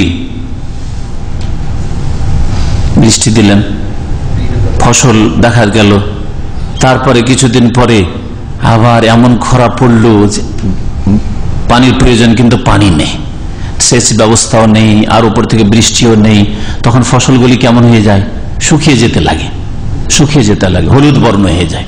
এইরকম যদি হইতে লাগে তখন দেশের অবস্থা কি হয়? হ্যাঁ, হাহাকার অবস্থা। আল্লাহ পাক তাই বলছেন মানুষের চরিত্রের কথা, ওয়ালাইন আরসালনা রিহান, আর আমি যদি, এখানে রি দেখেন আযাব সেই জন্য রি, আর আমি যদি অশুভ বাতাস পাঠাই, ফারাআহু মুসফাররান, তারপরে সেই ফসলকে যদি দেখে হলুদ বর্ণ, লাযাল্লু মিন বাদিহি ইয়াকফুরুন, তাহলে এরপরে তারা অকৃতজ্ঞ হয়ে পড়ে, নাশুকরি করা শুরু করে, যে হাই কি হলো, খেতে পাবো না, মরে যাব, কি করে চলবে, কি করে সংসার চলবে। ফাইন্নাকা লা তুসমাউল মাউতা ওয়া লা তুসমাউ সুম্মা দুআইযা ওয়াল্লাউ মুদবিরিন। জীবন্ত ভূমির কথা আর মৃত ভূমির কথা উল্লেখ করার পরে মানুষের কথা উল্লেখ করেছে, মৃত মানুষ বা মৃত অন্তর আর জীবিত অন্তর। জীবিত অন্তর কার? মুমিন মুসলিমের, যার অন্তরে ঈমান আছে, যার অন্তরে সততা আছে, ভালো কাজে উদ্বুদ্ধ, জীবিত অন্তর। আর যার অন্তর পাপে ডুবে আছে, কুপ্রবৃত্তির ব্যাধি আছে যার অন্তরে, আর সংশয়ের, কুফরির, অস্বীকারের ব্যাধি আছে, শিরকের ব্যাধি আছে, মৃত অন্তর। আল্লাহ পাক বলছেন এইরকম মৃতদেরকে হে নবী তুমি শোনাতে পারবে না, মানে এরা শুনলেও মানবে না। ফাইন্নাকা লা তুসমাউল মাউতা, হে নবী তুমি শোনাতে পারবে না মৃতদেরকে, ওয়ালা তুসমাউ সুম্মা দুআ, আর বধিরকেও শোনাতে পারবে না তুমি ডাক। বধিরকে চিৎকার করে ডাকলেও শুনবে না, বইরা লোক যে শোনে না, যতই চিৎকার করে ডাকো শুনবে না। তো আল্লাহ পাক এখানে মৃত এবং বধির কাকে বলেছেন? কাফের, মুশরিক, পাপিষ্ট, বেদিনদেরকে বলেছেন। ইযা ওয়াল্লাউ মুদবিরিন, যখন তারা উল্টো পিছনে পিঠ ফিরিয়ে চলে যায়, উল্টো দিকে ফিরে চলে যায়। ওয়াল্লাউ মানে পিঠ ফিরিয়ে চলে যাও, মুদবিরিন, আর মুদবিরিন মানে সেটা, তবে উল্টো দিকে, হ্যাঁ, পৃষ্ঠদেশ দেখিয়ে চলে যায় যখন। এইদিকে আম্বিয়া রসুলগণ ভালো কথা বলতে আছে, নবী করিম সাল্লাল্লাহু আলাইহি সাল্লাম আরব মুশরিকদেরকে ইসলামের তাওহীদের দাওয়াত দিচ্ছে, আর এরা উপেক্ষা করে চলে যাচ্ছে। আল্লাহ পাক বলছেন যে এসব মৃত, এদের অন্তরে মৃত, এরা হচ্ছে বধির, এদেরকে শোনাতে পারবে না ডাক। ওয়ামা আনতা বিহাদিল উমি আন দালালাতিহিম, আর তুমি এখানে যেন কাফেরদেরকে মৃতের সাথে আর বধিরের সাথে তুলনা করেছেন, উপমা দিয়েছেন, সাদৃশ্যতা রয়েছে। যেমন বধির লোক শোনে না, মৃত ব্যক্তি শোনে না, ঠিক তেমনি কাফের শোনে না। তা এই জন্য তারপরে বলছেন ওমা আনতা বিহাদিল উমি আন দালালাতিহিম, আর অন্ধকে তুমি যারা অন্ধ, ওমা আনতা বিহাদিল উমি, অন্ধকে তুমি হিদায়াত করতে পারবে না, রাস্তা দেখাতে পারবে না, আন দালালাতিহিম, তাদের ভ্রষ্টতা থেকে।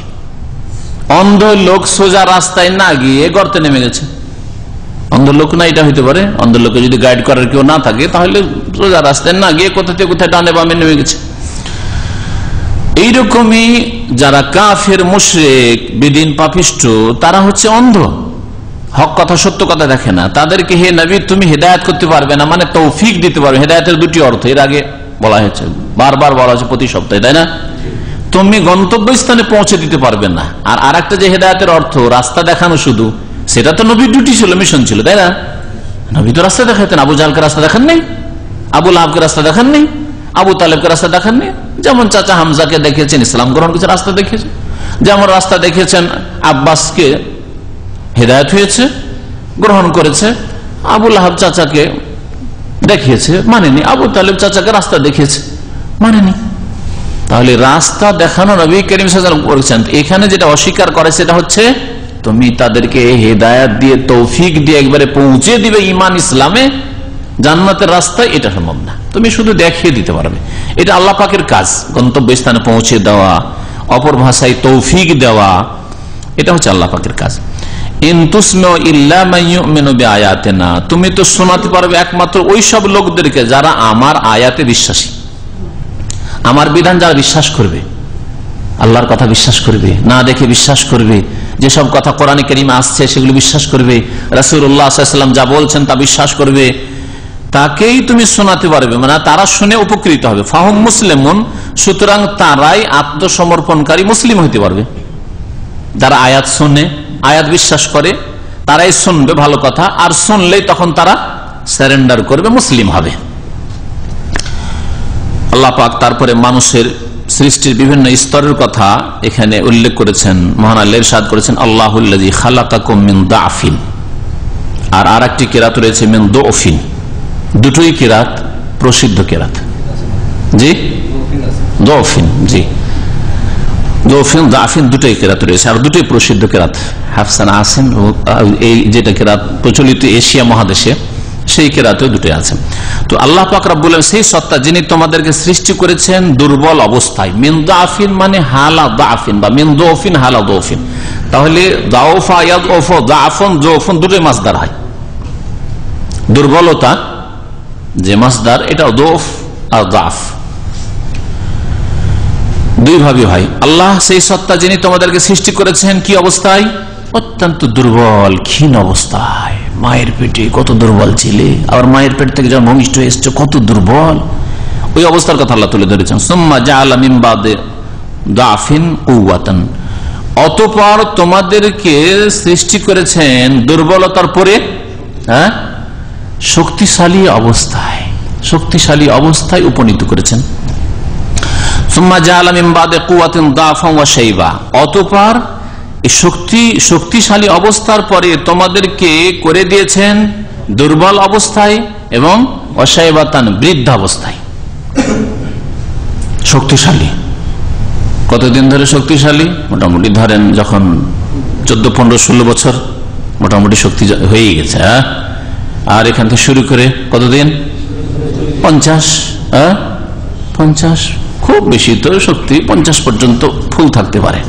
40-এর পরে সাধারণত দুর্বল হতে লাগে, 50 পর্যন্ত থাকতে পারে, তারপরে ধীরে ধীরে ধীরে কমজোরির দিকে যাচ্ছে। কারো দ্রুত চলে যায় দুর্বলতার দিকে, বার্ধক্যের দিকে, আর কারো ধীরে ধীরে যায় মন্থর গতিতে।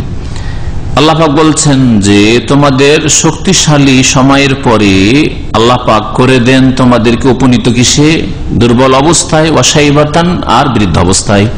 ইয়াখলুকু মা ইয়াশা, আল্লাহ পাক যা চান সৃষ্টি করেন, যেমন ভাবে চান সৃষ্টি করেন। আল্লাহ পাক অনেককে শক্তিশালী অবস্থায় পৌঁছতে দেন না, বাল্য জীবনেই মারা যায়। অনেককে আল্লাহ পাক রব্বুল আলামিন যৌবনেই মেরে দিলেন, দুনিয়া থেকে নিয়ে দিলেন, বার্ধক্যে পৌঁছিতে পারলো না, শক্তিশালী সময়টাও পুরা করতে হইতে পারলো না, অথবা পুরা করলো কিন্তু বার্ধক্যে পৌঁছিল না, দুর্বলতা গেলই না, হঠাৎ করে মারা গেল। যে কোনো ভাবে ইয়াখলুকু মা ইয়াশা ওয়া হুয়াল আলিমুল কাদির, সে আল্লাহ সর্বজ্ঞ, সবকিছুই জানেন আর সর্বশক্তিমান আল কাদির।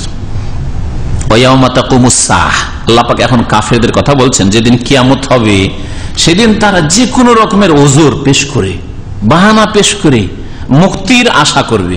মহান আল্লাহ তুলে ধরেছেন তাদের কথা। আর যেই দিন কিয়ামত কায়েম হবে, বিচার দিবস কায়েম হবে, ইউকসিমুল মুজরিমুন, অপরাধীরা শপথ করে করে বলবে। আকসামা ইউকসিম মানে শপথ করা, কসম করা, কসম করে বলবে ওয়াল্লাহ ওয়াল্লাহ, আল্লাহ আর বিল্লাহ করবে, আল্লাহর কসম, আল্লাহর কসম, আল্লাহ তোমার কসম, মা লাবেসু গায়রা সাআতিন, এক মুহূর্তের বেশি আমরা দুনিয়াতে থাকিনি, অবস্থান করিনি। মা লাবেসু, তারা বলবে যে ওরা নাকি পৃথিবীতে এক মুহূর্তের বেশি থাকেনি, এক মুহূর্ত ছাড়া আর বেশি থাকেনি। গায়রা সাআতুন মানে যে 60 মিনিটের 1 ঘন্টা, এটা পরবর্তীকালে ঘড়ি তৈরি হয়েছে তখন এটা হয়েছে। আর ঘড়ি আবিষ্কারের আগে সাআতুন মানে 60 মিনিটের 1 ঘন্টা ছিল না, বুঝছেন না? সাআতুন মানে কিছুক্ষণ, সাআতুন মানে মুহূর্ত হইতে পারে, হ্যাঁ, সাআতুন মানে কিছু সময়, এইরকম অর্থে। এর কোন নির্ধারিত একটা লিমিট ছিল না যে এত মিনিটে এতটা সময়ে একটা সা হবে। কিন্তু যখন ঘড়ি আবিষ্কার হলো তখন সাআতুন মানে 1 ঘন্টা 60 মিনিটের, আর দাকিকাতুন মানে 1 মিনিট 60 সেকেন্ডে, আর সানিয়াতুন মানে হচ্ছে 1 সেকেন্ড, এগুলি পরে আবিষ্কার হলো, বুঝলেন না? কিন্তু সাআতুন শব্দ ছিল কোরআনে কারিমে, কিয়ামতকে সা বলা হয়েছে। হ্যাঁ জি, সংকটের মুহূর্ত, জি, মহাবিপদের মুহূর্ত, কিয়ামতের দিনের জন্য সা। কাযালিকা কানু ইউফাকুন, আল্লাহ পাক বলেন এইরকমই তারা উল্টো দিকে গিয়েছিল, উল্টো দিকে গিয়েছিল, গুমরাহির দিকে গিয়েছিল, পাপের দিকে গিয়েছিল, সৎ কাজে যায়নি, ঈমানের দিকে যায়নি, তাওহীদের দিকে যায়নি, সুন্নতের দিকে যায়নি, শিরক, বিদআত, পাপ, জুলম, অত্যাচার, আল্লাহদ্রোহিতা, বেনামাজি হওয়া, ওই দিকে গিয়েছিল। কানু ইউফাকুন, উল্টো দিকে যাওয়া, উল্টো দিকে তারা ফিরেছিল। এই জন্য এইসব মিথ্যা ওজর পেশ করে মুক্তির আশা করবে যে আল্লাহ বেশি তো সময় পাইনি। আর কঠিন আযাবে যখন থাকে তখন দুনিয়ার সুখ ভুলে যায়। দুনিয়াতে হয়তো 60 বছর বা 100 বছর থেকেছে, কিন্তু কবরের জীবনে এত আযাব হয়েছে, বারজাখের জীবনে এত শাস্তি হয়েছে যে ওই সুখ ভুলেই গেছে, মনেই থাকবে না, মনে করবে যে একটু কিছুক্ষণ সময় মনে হয় একটু আরাম পেয়েছিলাম, কি পাইনি। হয় না, হয় না? যদি কারো 50-60 বছরের জীবন খুব সুখে কাটে, মাশাআল্লাহ তাবারাকাল্লাহ, আর তারপরে এমন মারাত্মক অসুখ, পেটের কামড় বা যন্ত্রণা যে কোনো রকম হোক না কেন, থাকতে পারে না, অশান্তির শেষ নাই, তাকে ভালো করে জিজ্ঞাসা করেন যে ভাই কি সুখের জীবনটা কেটেছে? যে ভাই জীবনে সুখ পেলাম না, বলে না, বলে না? আর মহিলারা এটা বেশি বলে, সারা জীবন স্বামী কত আদর যত্ন করলো, কত ভালো করে খাওয়াইলো, কত কি এনে দিল, আর একদিন কিছু মনোমালিন্য হয়েছে, ঝগড়া হয়েছে, একটু হয়তো কিছু করেছে, যাই হোক জুলুমি করুক, তোমার ঘরে এসে জীবনে সুখ পেলাম না, জীবনে সুখ পেলাম, ভুলে গেছি সব সুখ, তাই না? তো দুনিয়াতে যদি জীবনে সুখ পেলাম না যদি বলে, তাহলে এই মহাশাস্তি যে কবরের জীবনে চলেছে, তারপরে কি আর মনে থাকবে 60-70 বছরের সুখের কথা, এই নেতৃত্বের কথা, আর এই ধন সম্পদের ভোগ বিলাসের কথা? কিচ্ছু মনে থাকবে না, অশান্তি আর অশান্তি, জীবনে শান্তি পায়নি। এই জন্য তারা বলবে আর মিথ্যার আশ্রয় নেবে, কারণ বলতে চাইবে আল্লাহকে যে আল্লাহ একটা সময় পেলে তো চিন্তা ভাবনা করতাম, অল্প সময় 1 মুহূর্তের জন্য তো দুনিয়াতে এসেছিলাম মনে হয়, তো ওই সময় আর বুঝতে পারলাম না, হঠাৎ করে মত চলে আসলো, চলে এসেছি তোমার কাছে, করবো কি? এই বলে আল্লাহর কাছে নিজের সাফাই, আল্লাহ মাফ করে দাও, কারণ সময় পাইনি বেশি, বুঝতে পেরেছেন? এই জন্য এরকম কসম করে করে বলবে। এদের জবাবে যারা দিনদার, মুমিন, জ্ঞানী, তারা বলবে ওই লোকেরা বলবে যাদেরকে জ্ঞান দেওয়া হয়েছে, আল্লাহ প্রদত্ত জ্ঞান, কোরআন হাদিসের জ্ঞান, ওয়াল ঈমান, এবং ঈমান দান করা হয়েছিল, যারা বিশ্বাসী ছিল, তারা বলবে মিথ্যা কথা বলিও না। লাকাদ লাবিসতুম ফি কিতাবিল্লাহ ইলা ইয়াউমিল বাস, আল্লাহ পাকের বিধান মতে তোমরা কিয়ামত পুনরুত্থানের দিবস পর্যন্ত অবস্থান করেছো। এই হাসরের মাঠে বিচার দিবসে আসার পূর্বে এটা হচ্ছে পুনরুত্থান দিবস, আজকে পুনরুত্থান হয়েছে। এর আগে কতদিন চলে গেছে তোমাদের উপর, দুনিয়ায় থেকে 60-70 বছর, আর আগের জাতি হইলে 200-500 বছর, 1000 বছর, তাই না? অনেকে 400-500 বছর, 1000 বছর, 1200 বছর বেঁচেছে আগের উম্মতের লোকেরা, ওটা তো থেকেছ। তারপর এই বরজাখী জীবনে মরণের পরে কিয়ামত পুনরুত্থান দিবস পর্যন্ত থেকেছো। এটা তো আল্লাহ পাকের বিধান যে এর আগে দীর্ঘদিন থেকে এসেছো, দুনিয়াতেও থেকেছো যথেষ্ট সময়, চিন্তার সময় ছিল, কর্মক্ষেত্র ছিল, কর্মকরণী। তারপরে এই কবরের জীবনে, মওতের পরে বরজাখী জীবনে শাস্তি পেয়েছো। এসব জীবন তোমাদের উপর কেটেছে, এক মুহূর্ত কেন বলছো মিথ্যা কথা বলছো? তারা বলবে, মুমিনরা, আল্লাহ ভীরুরা বলবে মিথ্যা কথা বলছো, লজ্জা পাও না? এতদিন ধরে থেকে এসছো। আল্লাহ পাক ইরশাদ করছেন যে যারা জ্ঞানী এবং যারা ইমানদার তারা বলবে লাকাদ লাবিসতুম ফি কিতাবিল্লাহ, নিঃসন্দেহে তোমরা অবস্থান করে এসেছো আল্লাহ পাকের বিধান মতে ইলা ইয়াউমিল বাস, পুনরুত্থান দিবস পর্যন্ত। ফাহাযা ইয়াউমুল বাস, এটাই হচ্ছে পুনরুত্থান দিবস, আজকে তোমাদের বিচার হবে। ওয়ালাকিন্নাকুম কুনতুম লা তা'লামুন, কিন্তু আসল বিষয়টা তোমরা জানতে না, জানার চেষ্টা করোনি যে দুনিয়া কর্মজগৎ, এখানে আমল করো, কর্ম করো, তাওহীদ প্রতিষ্ঠা করো, নামাজ কায়েম করো, পাপ মুক্ত জীবন যাপন করো, নেকির কাজ করো, করোনি তোমরা, এটা জানতে না। ফায়াউমাইযিন লা ইয়ানফাউল্লাযিনা যালামু মাযিরাতুহুম, সুতরাং সেই দিন জালেমদেরকে তাদের ওজর কোনো উপকারে আসবে না।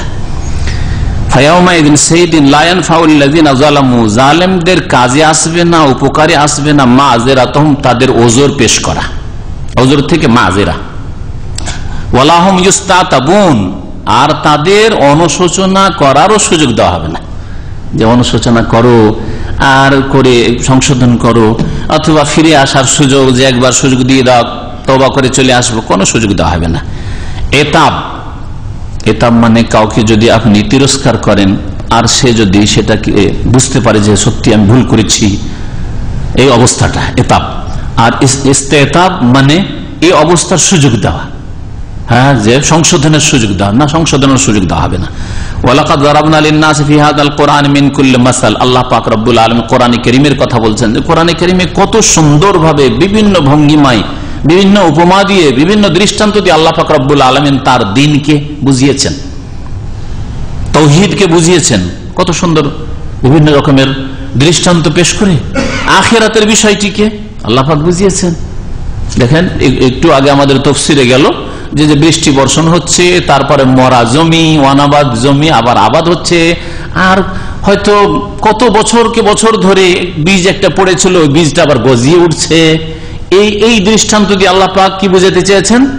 যে ওই রকমই মানুষ মরে গেছে, হাজার হাজার বছর আগে মরে গেছে আর মাটিতে চলে গেছে, তারপর ওখান থেকে আবার গজিয়ে উঠবে।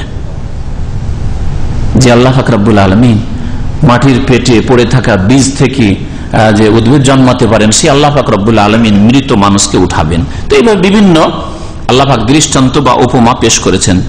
সে সম্পর্কে আল্লাহ বলছেন ওয়ালাকাদ যারাবনা লিন-নাসি ফি হাযাল কুরআন মিন কুল্লি মাসাল, আর নিঃসন্দেহে আমি মানব জাতির জন্য এই কোরআনে কারীমে বর্ণনা করেছি। যারাবনা মানে এখানে যারাব মানে উদাহরণ বর্ণনা করা বা দৃষ্টান্ত বর্ণনা করা, মিন কুল্লি মাসাল, নানান প্রকারের, বিভিন্ন প্রকারের দৃষ্টান্ত বা উপমা আমি পেশ করেছি। ওয়ালাইন জিতাহুম বিআয়াতিন, হে নবী তুমি যদি তাদের কাছে কোনো নিদর্শন নিয়ে আসো, মুজিজা নিয়ে আসো, লা ইয়াকুলান্নাল্লাযিনা কাফারু, তারপরে কাফেররা ঈমান নিয়ে আসবে না। কাফেররা অবশ্যই বলবে ইন আনতুম ইল্লা মুবতিলুন, তোমরা তো বাতিলপন্থী। হয় জাদুকর বলবে, না হয় গণক বলবে, না হয় কবি বলবে, রে জাদু করে, রে জাদু করে, যেমন চাঁদ দু টুকরো করে দেখিয়ে দেওয়া হলো, চন্দ্র বিদীর্ণ হইল। বিশ্বাস করা উচিত ছিল আরব মুশরিকদেরকে, কিন্তু তারা কি বললো? সাহারাহু মুহাম্মদ, আরে মোহাম্মদ তো আমাদেরকে জাদু করে করে, আমাদের নারীদেরকে জাদু করে করে, দেখো আসমানে জাদু, ওই যে চাঁদে জাদু করে দিয়েছে। তারপরে বাতিলপন্থী, তারপরে মুমিনরা, আম্বিয়া রাসূলগণ কাফেরদের কাছে বাতিলপন্থী। ইন আনতুম ইল্লা মুবতিলুন, তাহলে বাতিলপন্থীদের চরিত্র হচ্ছে সৎকর্মশীল ভালো মানুষদেরকে বাতিলপন্থী, বিভ্রান্ত বলা। আজকেও যারা চরিত্রহীন তারা ধার্মিক লোকদেরকে মৌলবাদী বলে। হ্যাঁ, ধার্মিক লোকদেরকে বেদিনরা, নাস্তিকরা মৌলবাদী বলে। আর যারা শিরকি আকীদা আমলে বিশ্বাসী, তারা তৌহিদ প্রতিষ্ঠাকারী, হ্যাঁ, মুমিনদেরকে সত্যিকার অর্থে যারা খাঁটি মুমিন মুআহিদ, তাদেরকে ওয়াহাবি বলে, না হয় লামাযহাবী বলে, না হয় গুমরাহ বলে। দেখছেন, এগুলো হচ্ছে পাপিষ্ঠদের চরিত্র, বাতিল পন্থীদের চরিত্র। ইন আনতুম ইল্লা মুবতিলুন বলবে। আপনি হক পথে আছেন, আপনাকে বাতিল পন্থী বলবে। আপনি কোরআন হাদিসের কথা বলছেন, আপনাকে বলবে যে ফিতনা সৃষ্টি করছে। তাওহীদের আলোচনা করেন, গায়ে জ্বালা হয়ে যায়। তাওহীদের আলোচনা করলে গায়ে জ্বালা। সূরা জুমারে আল্লাহ পাক এই বিষয়টি বলেছেন যে যারা শিরকি আকীদা বিশ্বাসী, বিদআতে বিশ্বাসী, তাদের সামনে রাসূলের আদর্শ তুলে ধরে গায়ে জ্বালা। কিন্তু বুজুর্গানের দিনে কিচ্ছা কাহিনী আর কেরামত বয়ান করেন, খুব খুশি। সুবহানাল্লাহ, সুবহানাল্লাহ, এত বড় কেরামত ছিল। রাসূলুল্লাহ সাল্লাল্লাহু আলাইহি সুন্নাতের কথা বলছেন না, গায়ের জ্বালা। তাওহীদ যদি বলেন সুবহানাল্লাহ, তাওহীদ শব্দ শুনলেই নাক ছিটকায়। ইযা যুকিরাল্লাহু ওয়াহদাহু ইসমাআজ্জাত কুলুবুল্লাযিনা লা ইউমিনুনা বিল আখিরাহ। যারা মুশরিক, যারা পরকালে বিশ্বাসী নয়, আল্লাহর কথা, এক আল্লাহর কথা বললেই, তাওহীদের কথা বললেই তাদের গায়ে জ্বালা ধরে যায়, তারা পেরেশান, বিচলিত হয়ে যায়। বাস্তবে আমরা দেখেছি, আলোচনা করেছি, যেমনই তাওহীদের আলোচনা শুরু হয়ে যায়, টান দিলে উঠে, ভালো লাগে না শুনতে। বুজুর্গানের কিচ্ছা কাহিনী যদি ধরেইতাম, হ্যাঁ, খুব শুনতাম। আল্লাহ পাক বাতিল পন্থীদের কথা বলছেন যে তারাই বলবে হক পন্থীকে বাতিল পন্থী। কাযালিকা ইয়াতবাউল্লাহু আলা কুলুবিল্লাযিনা লা ইয়ালামুন। আল্লাহ পাক ইরশাদ করছেন, এইভাবে আল্লাহ পাক মোহর লাগিয়ে দেন। তাবা ইয়াতবা মানে মোহর লাগিয়ে দাও, মোহর মেরে দেন। আলা কুলুবিল্লাযিনা লা ইয়ালামুন, কাযালিকা ইয়াতবাউল্লাহু আলা কুলুবিল্লাযিনা লা ইয়ালামুন। এইভাবেই আল্লাহ পাক রব্বুল আলামিন মোহর মেরে দেন ওই সব লোকদের অন্তরে যারা আসল বিষয়কে জানলো না বা জানে না। তাহলে যারা তাওহীদকে জানার চেষ্টা করবে না, রাসূলুল্লাহ সাল্লাল্লাহু আলাইহি ওয়াসাল্লামের আদর্শকে জানার চেষ্টা করবে না, কোরআন এবং হাদিসকে দ্বীন ইসলামের উৎস হিসাবে গ্রহণ করবে না, বিনা শর্তে আল্লাহ এবং রাসূলের কথা মানবো, এই পয়েন্টে যারা আসবে না, তাদের অন্তরে আল্লাহ মোহর লাগিয়ে দেবেন। ভালো কথা শুনতে ভালো লাগবে না, তাওহীদ সুন্নাতের কথা শুনতে ভালো লাগবে না। এইরকমই আরব মুশরিকদের অবস্থাই ছিল। তো আল্লাহ পাক বলছেন, যখন বাতিল পন্থীদের কাছে নিদর্শন আসে, কোরআনী আয়াত আসে অথবা মুজিজা, আল্লাহ পাকের সৃষ্টিগত আয়াত মুজিজা আসে, তখন তারা নবীকে, নবীর সাথী সঙ্গীদেরকে, সাহাবায়ে কেরামদেরকে বাতিল পন্থী বলতো। আর যখন তারা বাতিল পন্থী বলে হক পন্থীকে, তখন আল্লাহ পাক তাদের অন্তরে মোহর লাগিয়ে দেন। এর দ্বারা বোঝা গেল যে যারা ধার্মিক লোকদেরকে, যারা দ্বীন ইসলাম পালন করে মৌলবাদী বলে, আল্লাহ পাক এই পাপের কারণে তাদের অন্তরে মোহর লাগিয়ে দেবেন, আরো গুমরাহ করে দেন তাদেরকে। এইরকমই যারা শিরক বিদআতে লিপ্ত আর তাওহীদ প্রতিষ্ঠাকারী, সুন্নতের অনুসারী, যারা আল্লাহ এবং রাসূলের কথা বিনা শর্তে যে কোনো সময় মানতে প্রস্তুত। 70 বছর 80 বছর বয়স হয়েছে তো কি হলো, ভুল ছিল, সংশোধন করতে হবে। এই মন মেজাজ কার তৈরি হবে? যে কোরআন সুন্নাহ মাননেওয়ালা। পক্ষান্তরে যারা ব্যক্তি পূজা করে, আমাদের এত বড় বড় হুজুররা বুঝতো না, এতদিন বুঝতো না, এতদিন তারা কোথায় গিয়েছিল, এতদিন কোথায় ছিলেন আপনারা, মানবেন এসব অজুহাত পেশ করে। এই পাপের কারণে, হকপন্থীকে বাতিলপন্থী বলার কারণে আল্লাহ পাকের পক্ষ থেকে গজব যে তাদের অন্তরে আল্লাহ পাক ইয়াতবাউল্লাহ মোহর লাগিয়ে দেন, হক কথা, সত্য কথা গ্রহণ করার তৌফিক হয় না। ফাসবির, আল্লাহ বলছেন, হে নবী মুহাম্মদ সাল্লাল্লাহু আলাইহি ওয়াসাল্লাম, ধৈর্য ধারণ করো। আর পরোক্ষভাবে প্রত্যেক মুমিন মুসলিমকে, বিশেষ করে প্রত্যেক যুগের দায়ীদেরকে, যারা কোরআন সুন্নাহর দাওয়াত দিবেন, যারা হিতাকাঙ্ক্ষী মানব জাতির জন্য, মানব জাতিকে কল্যাণের দিকে আহ্বান করবেন, ধৈর্য ধরতে হবে। ফাসবির, ধৈর্য ধারণ করো। ইন্না ওয়াদাল্লাহি হক, নিশ্চয় আল্লাহ পাকের প্রতিশ্রুতি সত্য। আল্লাহ পাক হক বাতিলের চূড়ান্ত ফয়সালা করবেন একদিন। ওয়ালা ইয়াস্তাখিফান্নাকাল্লাযিনা লা ইউকিনুন, আর হে নবী, যারা অবিশ্বাসী তারা যেন তোমাকে বিচলিত না করতে পারে। ইস্তাখাফা, খাফিফ থেকে, খাফিফ মানে হালকা হওয়া, ইস্তাখাফা মানে তোমাকে হালকা না করে দেয়। আর যে মানুষ হালকা হয়ে যায় বেলুনের মতো, সে ব্যালেন্সলেস হয়ে যায়। যেমন একটা বেলুন একটু হাওয়া লাগলে নাচবে, ঠিক না? কারণ হালকা হয়ে গেছে, ওতে বাতাস দেওয়ার পরে হালকা হয়ে গেছে। কিন্তু বেলুনে যখন পাম্প দেওয়া ছিল না, বাতাস ছিল না, তখন কিন্তু এক জায়গায় স্থির ছিল, ঠিক কিনা? তো ওই রকমই একজন মানুষ যদি ধৈর্য ধারণ না করে, ধৈর্যের পাহাড় না হইতে পারে, তাহলে বেলুনের মতো হালকা হয়ে যাবে, তখন না চাইবে আপনাকে। তখন নাচতে থাকবেন বাতিলপন্থীদের সামনে। এই জন্য ধৈর্য ধরা আবশ্যক। আল্লাহ পাক বলছেন ফাসবির, হে নবী ধৈর্য ধারণ করো, আল্লাহর ওয়াদা সত্য। আর বালা মুসিবত আসলে, বিপদ আপদ আসলে আর বিরোধিতা হলে তাতে বিচলিত হওয়ার কিছু নেই। ওয়ালা ইয়াস্তাখিফান্নাকাল্লাযীনা লা ইউকিনুন, যারা অবিশ্বাসী, যারা বিশ্বাস করেন আল্লাহ পাকের দ্বীনে, কোরআন এবং হাদিসে, আল্লাহ প্রদত্ত বিধানে, তারা যেন তোমাকে বিচলিত না করতে পারে, তোমাকে হালকা না করে দেয়। জি, হালকা না করে দেয়, তাদের কাছে হালকা হয়ে যেও না। খুব সহজ ভাষায় শব্দের সাথে সম্পর্ক রেখে তফসির করলে বলতে পারেন যে অবিশ্বাসীদের কাছে তুমি হালকা হয়ে যেও না, হালকা হয়ে যেও না, বরং তুমি ধৈর্যের পাহাড় হওয়ার চেষ্টা করো। এখানে তাফসীর শেষ হলো আমাদের সূরা রুমের। আল্লাহ পাক রব্বুল আলামিন যেন আমাদের কোরআন এবং হাদিসের কথা কবুল করেন, আর ভুল ভ্রান্তি হলে আমাদের নিজের পক্ষ থেকে, শয়তানের পক্ষ থেকে আল্লাহ পাক যেন তা মাফ করেন। আল্লাহ পাক রব্বুল আমাদেরকে নেক আমলের জন্য তৌফিক দান করেন। আল্লাহ পাক রব্বুল আলামিন আমাদেরকে দুনিয়া যতদিন রাখবেন বালা মুসিবত থেকে নিরাপদ রাখেন। আল্লাহ পাক রব্বুল আমাদেরকে সমস্ত অনিষ্ট থেকে, জালেমদের জুলম অত্যাচার থেকে আল্লাহ পাক হেফাজতে যেন রাখেন। আল্লাহ পাক রব্বুল যখন নেবেন কালেমা তাইয়্যিবার উপর আমাদেরকে যেন গ্রহণ করেন। আল্লাহ পাক আমাদের সকলকে যেন জান্নাতুল ফিরদৌস দান করেন। সুবহান রাব্বিকা রাব্বিল ইজ্জাতি আম্মা ইয়াসিফুন ওয়া সালামুন আলাল মুরসালিন ওয়ালহামদুলিল্লাহি রাব্বিল আলামিন। মুমিন এবং কাফেররা কথা বলবেন, হাদিসে মুমিনরা মানুষের উলঙ্গ অবস্থায় একে অপরের দৃষ্টি নিক্ষেপ করা হয়, ওরাই জবাব দিতে লাগলো, তো জবাব ঠিকই আছে। প্রথম কথা, উলঙ্গ হয়ে উঠবে, কেউ কাউকে দেখার মতো সময় করতে পারবে না, ওইদিকে হুঁশ থাকবে না। বিনা একামার লোককে যদি জাওয়াজাতে এখনই তাড়া দেয় তো এমন পালাবে যে হুঁশ দিশা নেই, যে গায়ে গলায় গামছা ছিল আছে কিনা, মাথায় টুপি আছে কিনা, কোন হুঁশ থাকবে না। যদি এই হয় তো কিয়ামতের দিনে কি দশা হবে চিন্তা করুন আপনি, বুঝতে পারছেন না? হ্যাঁ, তো এটা দিয়ে বুঝতে পারবেন বালা মুসিবতের অবস্থায়, অথবা আগুন লেগেছে, অথবা যে কোনো চোর ডাকাত তাড়া করে আসছে ইত্যাদি, কেউ খুন করার জন্য আসছে, আর সেই সময় যে মানুষ পালায়, জি হ্যাঁ, কেমন পালায় চিন্তা করেন, কোন হুঁশ দিশা থাকে না। তো ওইরকম অবস্থা হবে। এই জন্য নবী করিম সাল্লাল্লাহু আলাইহি ওয়াসাল্লাম আয়েশাকে বলেছিলেন, আয়েশা তো জিজ্ঞেস করেছেন আপনার প্রশ্ন যে মানুষ উলঙ্গ হয়ে থাকবে, নারী পুরুষ এক অপরের দিকে দেখবে, তখন বলেছিলেন ইয়া আয়েশা আল আমরু আসাদ্দু মিন আন ইয়ানজুরা বাযুম ইলা বায, তখনকার অবস্থা এত ভয়াবহ হবে যে দেখার প্রশ্নই উঠে না, এর চাইতে কঠিন অবস্থা হবে তখন। জি, আর কোন সময় এইটা প্রশ্ন করতে পারতেন যে কোন জায়গায় বলা হচ্ছে ইখসাফি ওয়ালা তুকাল্লিমুন, সাবধান, কথা বলবে না, কথা বলার কোনো সুযোগ না, লা ইয়াতাকাল্লামুনা ইল্লা মান আযানা লাহুর রহমান, কেউ কথা বলতে পারবে না। নবী সাল্লাল্লাহু আলাইহি ওয়াসাল্লামের হাদিসে রয়েছে, আল্লাহ, এটা কোরআনে কারিমের কথা, আল্লাহ যদি অনুমতি না দেয় বা যাকে অনুমতি দিবে তার ছাড়া আর কেউ কথা বলতে পারবে না। তারপরে আছে যে ওয়ালা ইয়াতাকাল্লামু ইয়াওমা ইল্লা রাসূল, সহিহ বুখারীতে হয়েছে রাসূল নবী ছাড়া কেউ কথা বলবে না। তার পীর ওলি কথা বলবে, পীরে কথা বলবে, এগুলো কথা কোথা থেকে এলো? সহিহ বুখারীর হাদিস যে রাসূল নবী ছাড়া সেই সময় কেউ কথা বলতে পারবে না, বুঝতে পেরেছেন?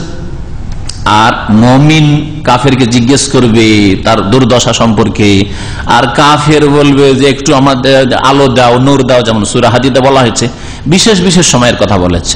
এমন একটা সময় থাকবে হিসাব নিকাশের আগ পর্যন্ত হয়তো যে কেউ কারোর সাথে কথা বলতে পারবে না, এবং এক অপরকে দেখে যতক্ষণ বিচার না হয়ে যাবে, বাপ মা ছেলে মেয়ে এক অপরকে দেখে পালাবে, ভাই বোন পালাবে, এবং কোরআনে কারিমে আছে, ঠিক না? ইয়াউমা ইয়াফিরুল মারউ মিন আখিহি ইত্যাদি ইলা আখিরি। আর এমন একটা সময় আসবে যখন আল্লাহ পাক লাঞ্ছিত করার জন্য কাফের, বিধর্মীকে, পাপিষ্টদেরকে, জাহান্নামীদেরকে লাঞ্ছিত করার জন্য মুমিনদেরকে, জান্নাতীদেরকে আল্লাহ সুযোগ দেবেন, কথা বলে, জিজ্ঞেস করো যে কি খবর, খুব তো ঠাট্টা করছিলে দুনিয়াতে, নামাজ পড়েছিল, নামাজ পড়ে কি পাইস? হ্যাঁ, তুই নামাজ পড়িস না, আর আমি নামাজ পড়ি না, তুই নামাজ পড়িস, তোর চাইতে তো আমার বেতন বেশি, বলে না শয়তানগুলো, তোর চাইতে বেশি আমি ইনকাম করি। হ্যাঁ, সেই দিন তখন ওই লাঞ্ছিত করার জন্য আপনাকে বলবে, জিজ্ঞেস করো তোকে যে দুনিয়াতে বলেছিল যে নামাজ পড়ে কি বেতন বেশি বাড়ে না কেন, তোর ঠাট্টা করেছিল। কাফের প্রকৃতির লোক সব মুসলিম সমাজের। অনেকে রোজাকে নিয়ে ঠাট্টা করে, রোজাদারকে নিয়ে ঠাট্টা করে, অনেকে দাড়িওয়ালাকে নিয়ে ঠাট্টা করে ইত্যাদি, অনেকে ওই টাকার উপরে কাপড় থাকলে নিয়ে ঠাট্টা করে। কি অভদ্র হয়ে গেছিস? হ্যাঁ, তো আল্লাহ পাক রব্বুল আলামিন সেই দিন এই জন্য ওই সব পাপিষ্টদেরকে জাহান্নামে ফেলে লাঞ্ছিত করে জিজ্ঞাসা করার সুযোগ দেবেন মুমিনদেরকে। জিজ্ঞাসা করেন, জি মা সালাকাকুম ফি সাকার, জাহান্নামে কেন? কালু লাম নাকু মিনাল মুসাল্লিন, ভাই রে নামাজ পড়তাম না, তোরা তো নামাজ পড়েছিস। হ্যাঁ, জিজ্ঞাসাবাদ হবে একটা সময় জাহান্নামে চলে যাওয়ার পর। তাড়াতাড়ি সারেন। ভাই অনলাইনে থেকে আপনি দুবাই কত তারিখে যাচ্ছেন আর বাংলাদেশে যাচ্ছেন কিনা? দুবাইয়ে প্রোগ্রাম আছে আমার, এতে কি বলছে শুক্রবারে, জি শুক্রবারে বড় প্রোগ্রাম আছে, আর এমনি ছোটখাটো। বাংলাদেশের কথা, বিদাতপন্থীরা বা কোরআন এবং হাদিসের দাওয়াতের যারা শত্রু, তারা ওতে ওই ফরিদউদ্দিন মাসুদ কি আছে না, হ্যাঁ, ওর সাথে ব্যঙ্গমূলক ও লাগিয়ে দিয়েছে যে ওর সাথে আমার অনুষ্ঠান আছে। ওইটা আমাদের মোস্তাকিম বললো, তারপর আমি দেখেছি এতে। হ্যাঁ, যে নেটে ফেসবুকে। তো এই বললাম না যে বাতিল পন্থীরা, আল্লাহ পাক এই জন্য এদের অন্তরে মোহর মেরে রেখেছে। যারাই করুক না কেন, যে কোনো বেদাতপন্থী করেছে, রাজনৈতিক বেদাতপন্থীরা করুক, না হয় সুফি পীর মুরিদের ব্যবসায়ী বেদাতপন্থীরা করুক, কবর মাজার পূজারীরা করেছে, যে কোনো বেদাতপন্থীরা এসব করছে, এসব করে কোনো ক্ষতি করতে পারবে না, বরং এতে লাভ হবে। কথা বুঝতে পেরেছেন? আয়েশা রাদিয়াল্লাহু তাআলা আনহার উপর মিথ্যা অপবাদ দিল মুনাফিকরা। আল্লাহ বলছে লা তাহসাবুহু শাররাল লাকুম বাল হুয়া খায়রুল লাকুম, এটাকে খারাপ কেন মনে করছো, এটাতে কল্যাণ আছে। তো বিদআতপন্থীরা যারা কোরআন এবং হাদিসের দাওয়াতের শত্রু, তারা এই সব অপপ্রচার চালাচ্ছে। আমাদেরকে কখনো আওয়ামী লীগের নেতা বলছে। মদিনা থেকে আমার কিছু হিতাকাঙ্ক্ষীরা টেলিফোন করছে যে এক বিদআতপন্থী, রাজনৈতিক বিদআতপন্থীরা বলছে যে এখন শেখ মতিউর আওয়ামী লীগের নেতা। তো এইসব বলে আমাদের লস করে না, লাভই করছে। আলহামদুলিল্লাহ লাভ করেছে। মানুষ বুঝতে শিখছে যে আমরা কি বলি আর তারা কি করছে। তারা যদি তৌহিদ প্রতিষ্ঠা করত, তারা যদি শিরক বিদাতের নাপাকি না রেখে পায়খানা পেশাবের ওপর যদি আপনি খড়কুটো দিয়ে ওপরে যদি বসেন, তো গন্ধ কি আর ঠেকাতে পারবেন?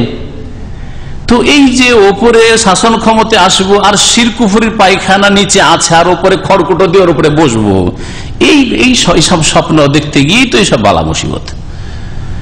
তো শিরক কুফরির পায়খানাগুলিকে সাফ করে তারপরে তখন চিন্তা করতে হবে খেলাফতের কথা।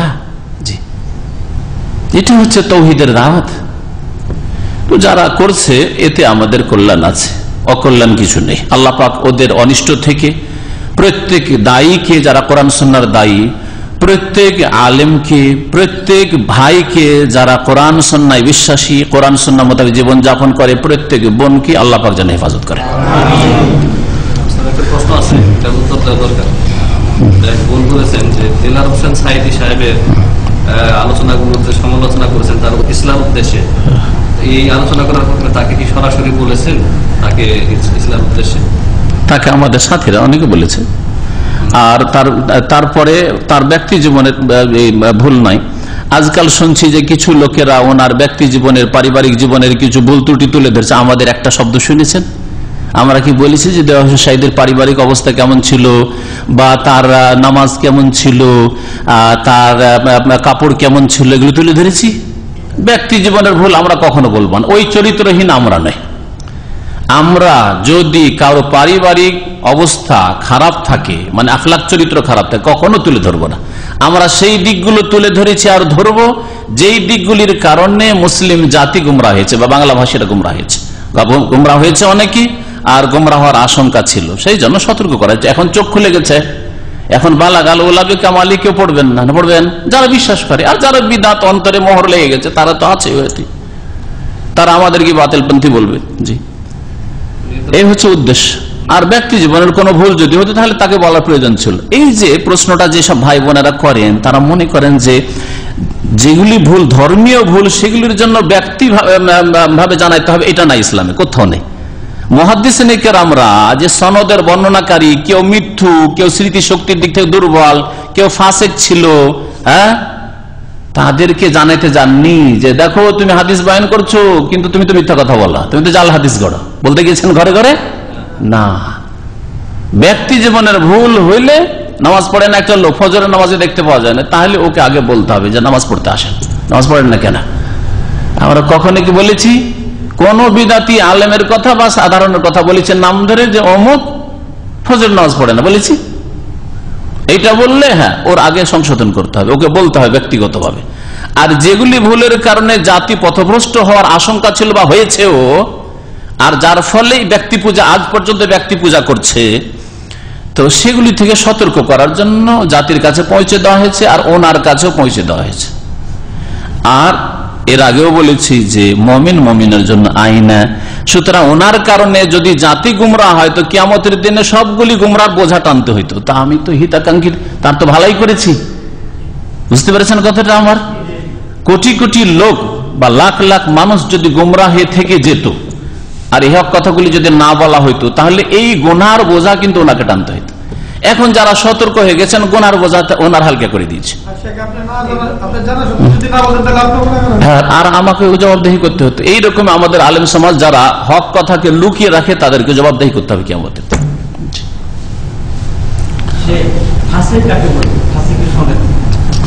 তারপরে কোন লোকের এই রকমের ভুল ধরে দেওয়া, তার মানে তার দরদি, হিতাকাঙ্ক্ষী। এর আগে বলেছি তার দরদি, তার শত্রু নাই। এর আগে আরো বলেছি যার কাপড় অল্প স্বল্প ছিঁড়া আছে, রিভিউ করা যেতে পারে, এই জন্য সংশোধনের চেষ্টা করা হয়েছে। আর এর চাইতে বড় বড় শিরক কুফরি করছে, যেমন তাফাজ্জল পুরো শিরকি আকীদা রাখে, আবু সুফিয়ান কাদেরী পুরো শিরকি আকীদা রাখে, আটরসি মাইজ ভান্ডারী পুরো শিরকি আকীদা রাখে। এদের এত ছিঁড়া ফাটা কাপড় বা এত নাপাক কাপড় ধুইয়েও সাফ হবে না, তো এদের আর কি সংশোধন করবো? কথা বুঝতে পেরেছেন? এদের আর কি সাফ? এই জন্য এদের সম্পর্কে বেরোলিবি আকীদা যথেষ্ট ওদের জন্য। হ্যাঁ, কবর মাজার পূজা এইগুলি বক্তব্য যথেষ্ট। এইরকমই আপনাদের কি যুক্তিবাদী যাকে বলা হচ্ছে, একেবারে ছিঁড়া টানা, ওর কি আর কোনখানে জোড়াতালি দেবেন? ওমর রাদিয়াল্লাহু তাআলা আনহু নাকি চোখ দেখাইতেই সূর্যের আলো চলে গেল, আর আরেকবার মুস্কি হাসি দিতে আবার সূর্যের আলো ফিরে গেল। এর চেয়ে বড় কুফরি কথা আছে? এর চেয়ে বড় শিরকি কথা আছে? আর এর নাম যুক্তিবাদী। এই জাতির ইসলামিক জ্ঞান কোথায় গেছে? শোচনীয়তা, আফসোসের শেষ নাই। কি করে একে যুক্তিবাদী বলে? এই নালায়ককে চিন্তা করেন আপনি। আউযুবিল্লাহ, ওমরের চোখ গরমাতে সূর্য আলোহীন হয়ে গেল। তার বক্তব্য আছে, বক্তব্য ইন্টারনেটে আছে, আমাদের দুই ভাই ওয়াদা করেছেন এনে দেবো আমার কাছে, দিলে অ্যাড করে দেবেন, এতে নিয়ে নিতে পারেন আপনি, এটা নিয়ে সাথে অ্যাড করে দেবেন। বুঝতে পেরেছেন?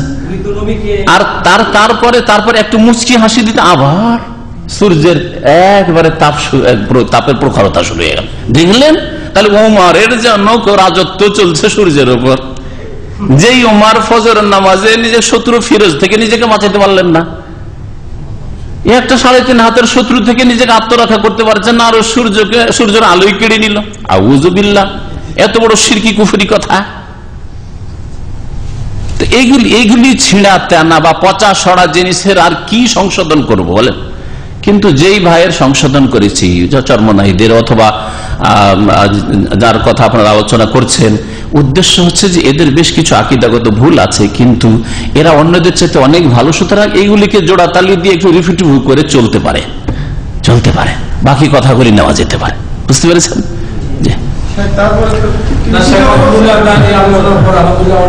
তাহলে চিন্তা করেন আপনি, এখন লাখ লাখ মানুষ যদি গুমরা হইতো, তাহলে তাকে আরো বেশি মানে গুনার বোঝা টানতে হইতো। তো গুনার বোঝা তো আলহামদুলিল্লাহ হালকা করেছি, আল্লাহ পাক তার মাফ করুক। জি হ্যাঁ, আল্লাহ পাক রব্বুল আলামিন সবারই ভালো করুক। যারা আল্লাহর দিনের দিকে ফিরে আসে, আল্লাহ পাক সবারই কল্যাণ করুক দুনিয়া আখিরাতে। ফাসেক মানে যে আল্লাহ নাফরমানি করে, সেই ফাসেক। যদি কেউ কাবিরা গুনাহ একটা করে, একাধিক করে, তাহলে ফাসেক। আর বড় ফাসেক যে কাফের, মুশরিক, সবগুলি ফাসেক। জি, প্রশ্ন করেছেন যে কবরকে হেফাজতের জন্য মানে দেয়াল দ্বারা ঘেরা যাবে কিনা? কবর ওপরে দেয়াল দিয়ে প্রয়োজনে ঘেরা যেতে পারে, কিন্তু যদি ওই এলাকায় শিরক বিদআতের আশঙ্কা থাকে, কবর মাজার পূজার আশঙ্কা থাকে, তাহলে এইসব কাজ করবে না। আর এমনি কবরস্থান যেমন ঘেরা যেতে পারছে, আপনারা বুঝবেন এটা কি করতে পারেন না, আপনারা এত জিজ্ঞেস করলাম। লাকুম দীনুকুম ওয়ালিয়া দিন। দিন প্রচারের ক্ষেত্রে নারী পুরুষের কি সমান ভূমিকা? দিন প্রচারের ক্ষেত্রে যার যতটা দিন সম্পর্কে এলম আছে ততটা তার ভূমিকা হইতে হবে, নারী হোক অথবা পুরুষ। নারীর জ্ঞান যদি আপনার চাইতে বেশি থাকে তাহলে আপনার চাইতে তার দায়িত্ব বেশি, বুঝা গেছে? তো যার যতটা আল্লাহ পাক জ্ঞান দিয়েছেন, এলম দিয়েছেন, ততটা তাকে পৌঁছাইতে হবে।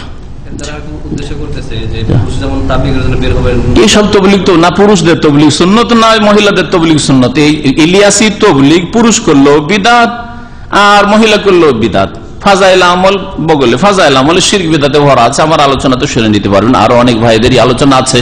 যদি আপনারা উর্দু বুঝেন তো শেখ তৌসিফুর রহমান বা মেরাজ রহমানি তাদের বক্তব্যগুলো শুনে নিতে পারেন।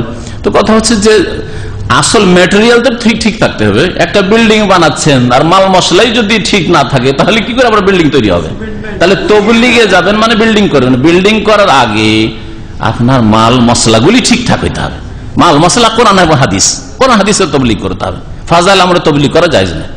ফাজাইল আমলের নামে যে শিরক বিদআত তবলিগ মানে কিতাব ফাজাইল আমল, আর এমনি আমলের ফজিলতে যেগুলো সহিহ হাদিস আছে সেগুলি ফাজাইল আমলের তো অসুবিধা ছিল না, রিয়াজুস সালিহিন হইলে তো অসুবিধা ছিল। কিন্তু যেই তাবলিগ জামাতটা তৈরি হয়েছে সেটা ইলিয়াসি জামাত, এটা ইসলামিক তাবলিগ জামাত নয়। আর ইলিয়াসি জামাতে বহু ভুল ভ্রান্তি আছে। এটা ভারত থেকে তৈরি হয়েছে, ভারত থেকে তৈরি হয়েছে, সারা বিশ্বে ছড়িয়ে গেছে আর বহু মানুষকে এই ইলিয়াসি তবলিগ গোমরাহ করেছে। জি, সর্বশেষ প্রশ্ন যেটি যে সাইয়্যিদুল ইস্তিগফারের যে আমল আমরা শুনি বা ফজিলত, সেটা কি সহিহ? সাইয়্যিদুল ইস্তিগফার হাদিস সহিহ বুখারীতে আছে, সুতরাং সাইয়্যিদুল ইস্তিগফারের ফজিলত সহিহ। জি, সকাল সন্ধ্যা আমল করার চেষ্টা করেন। সকালে একবার পড়বেন না, সন্ধ্যাবেলা একবার পড়বেন, ইনশাআল্লাহ তাআলা রাতে ইন্তেকাল হবে অথবা দিনে ইন্তেকাল হবে, জান্নাতে যাবেন ইনশাআল্লাহ। জি, আরেকটা গুরুত্বপূর্ণ কোশ্চেন আছে। কেউ যদি কাউকে বলে তোমার নামাজ রোজা কোনো কাজে আসবে না, তুমি জাহান্নামে যাবে, এটা বলা কি ঠিক? তোমার নামাজ রোজা কাজে আসবে না কেউ কাউকে বলে, এটা বলার জন্য ইলম লাগবে। যদি শিরক করে, বড় শিরকে থাকে, তাহলে বলতে পারে। একটা লোক জাহান্নাম জান্নাত আল্লাহ পাক জানেন, কিন্তু শিরকের অবস্থায় মারা গেলে আমভাবে বলা যায়। তুমি না বলে যেই ব্যক্তি ভাবে বলেন, একটু ঘুরিয়ে বলেন, যেই ব্যক্তি শিরক করে মারা যাবে সে চিরকাল জাহান্নামে যাবে। তুমি যাবে, হইতে পারে এই লোকটা তওবা করে নিতে পারে, এই জন্য তুমি খাস করে কোন লোককে বলা জায়েজ নাই, কারণ আপনার গায়েব জানা নেই। বড় বড় কাফের মুসলিম হয়ে যেতে পারে, তাহলে কি করে বলবেন যে এই লোকটা জাহান্নামী? হ্যাঁ, জি হ্যাঁ। তো এই জন্য খাস করে না বললে, যেই ব্যক্তি বড় শিরক করে মারা যাবে সেই জাহান্নামে যাবে, চিরকাল জাহান্নামে থাকবে। যেই ব্যক্তি বড় শিরক করে মারা যাবে তার নামাজ রোজা কবুল হবে না, এইভাবে বলেন, আমভাবে। জি, কথা আমভাবে বলতে হবে, খাস ভাবে কোনো লোককে ধরে নাই। জি, ওই লোকের অবস্থা পাল্টিয়ে যেতে পারে। আবার যেটা ভালো মানুষ নামাজি সেটা আবার শিরক কুফরিতে মরে যেতে পারে, নাস্তিক হয়ে মরে যেতে পারে। আল্লাহ পাক জি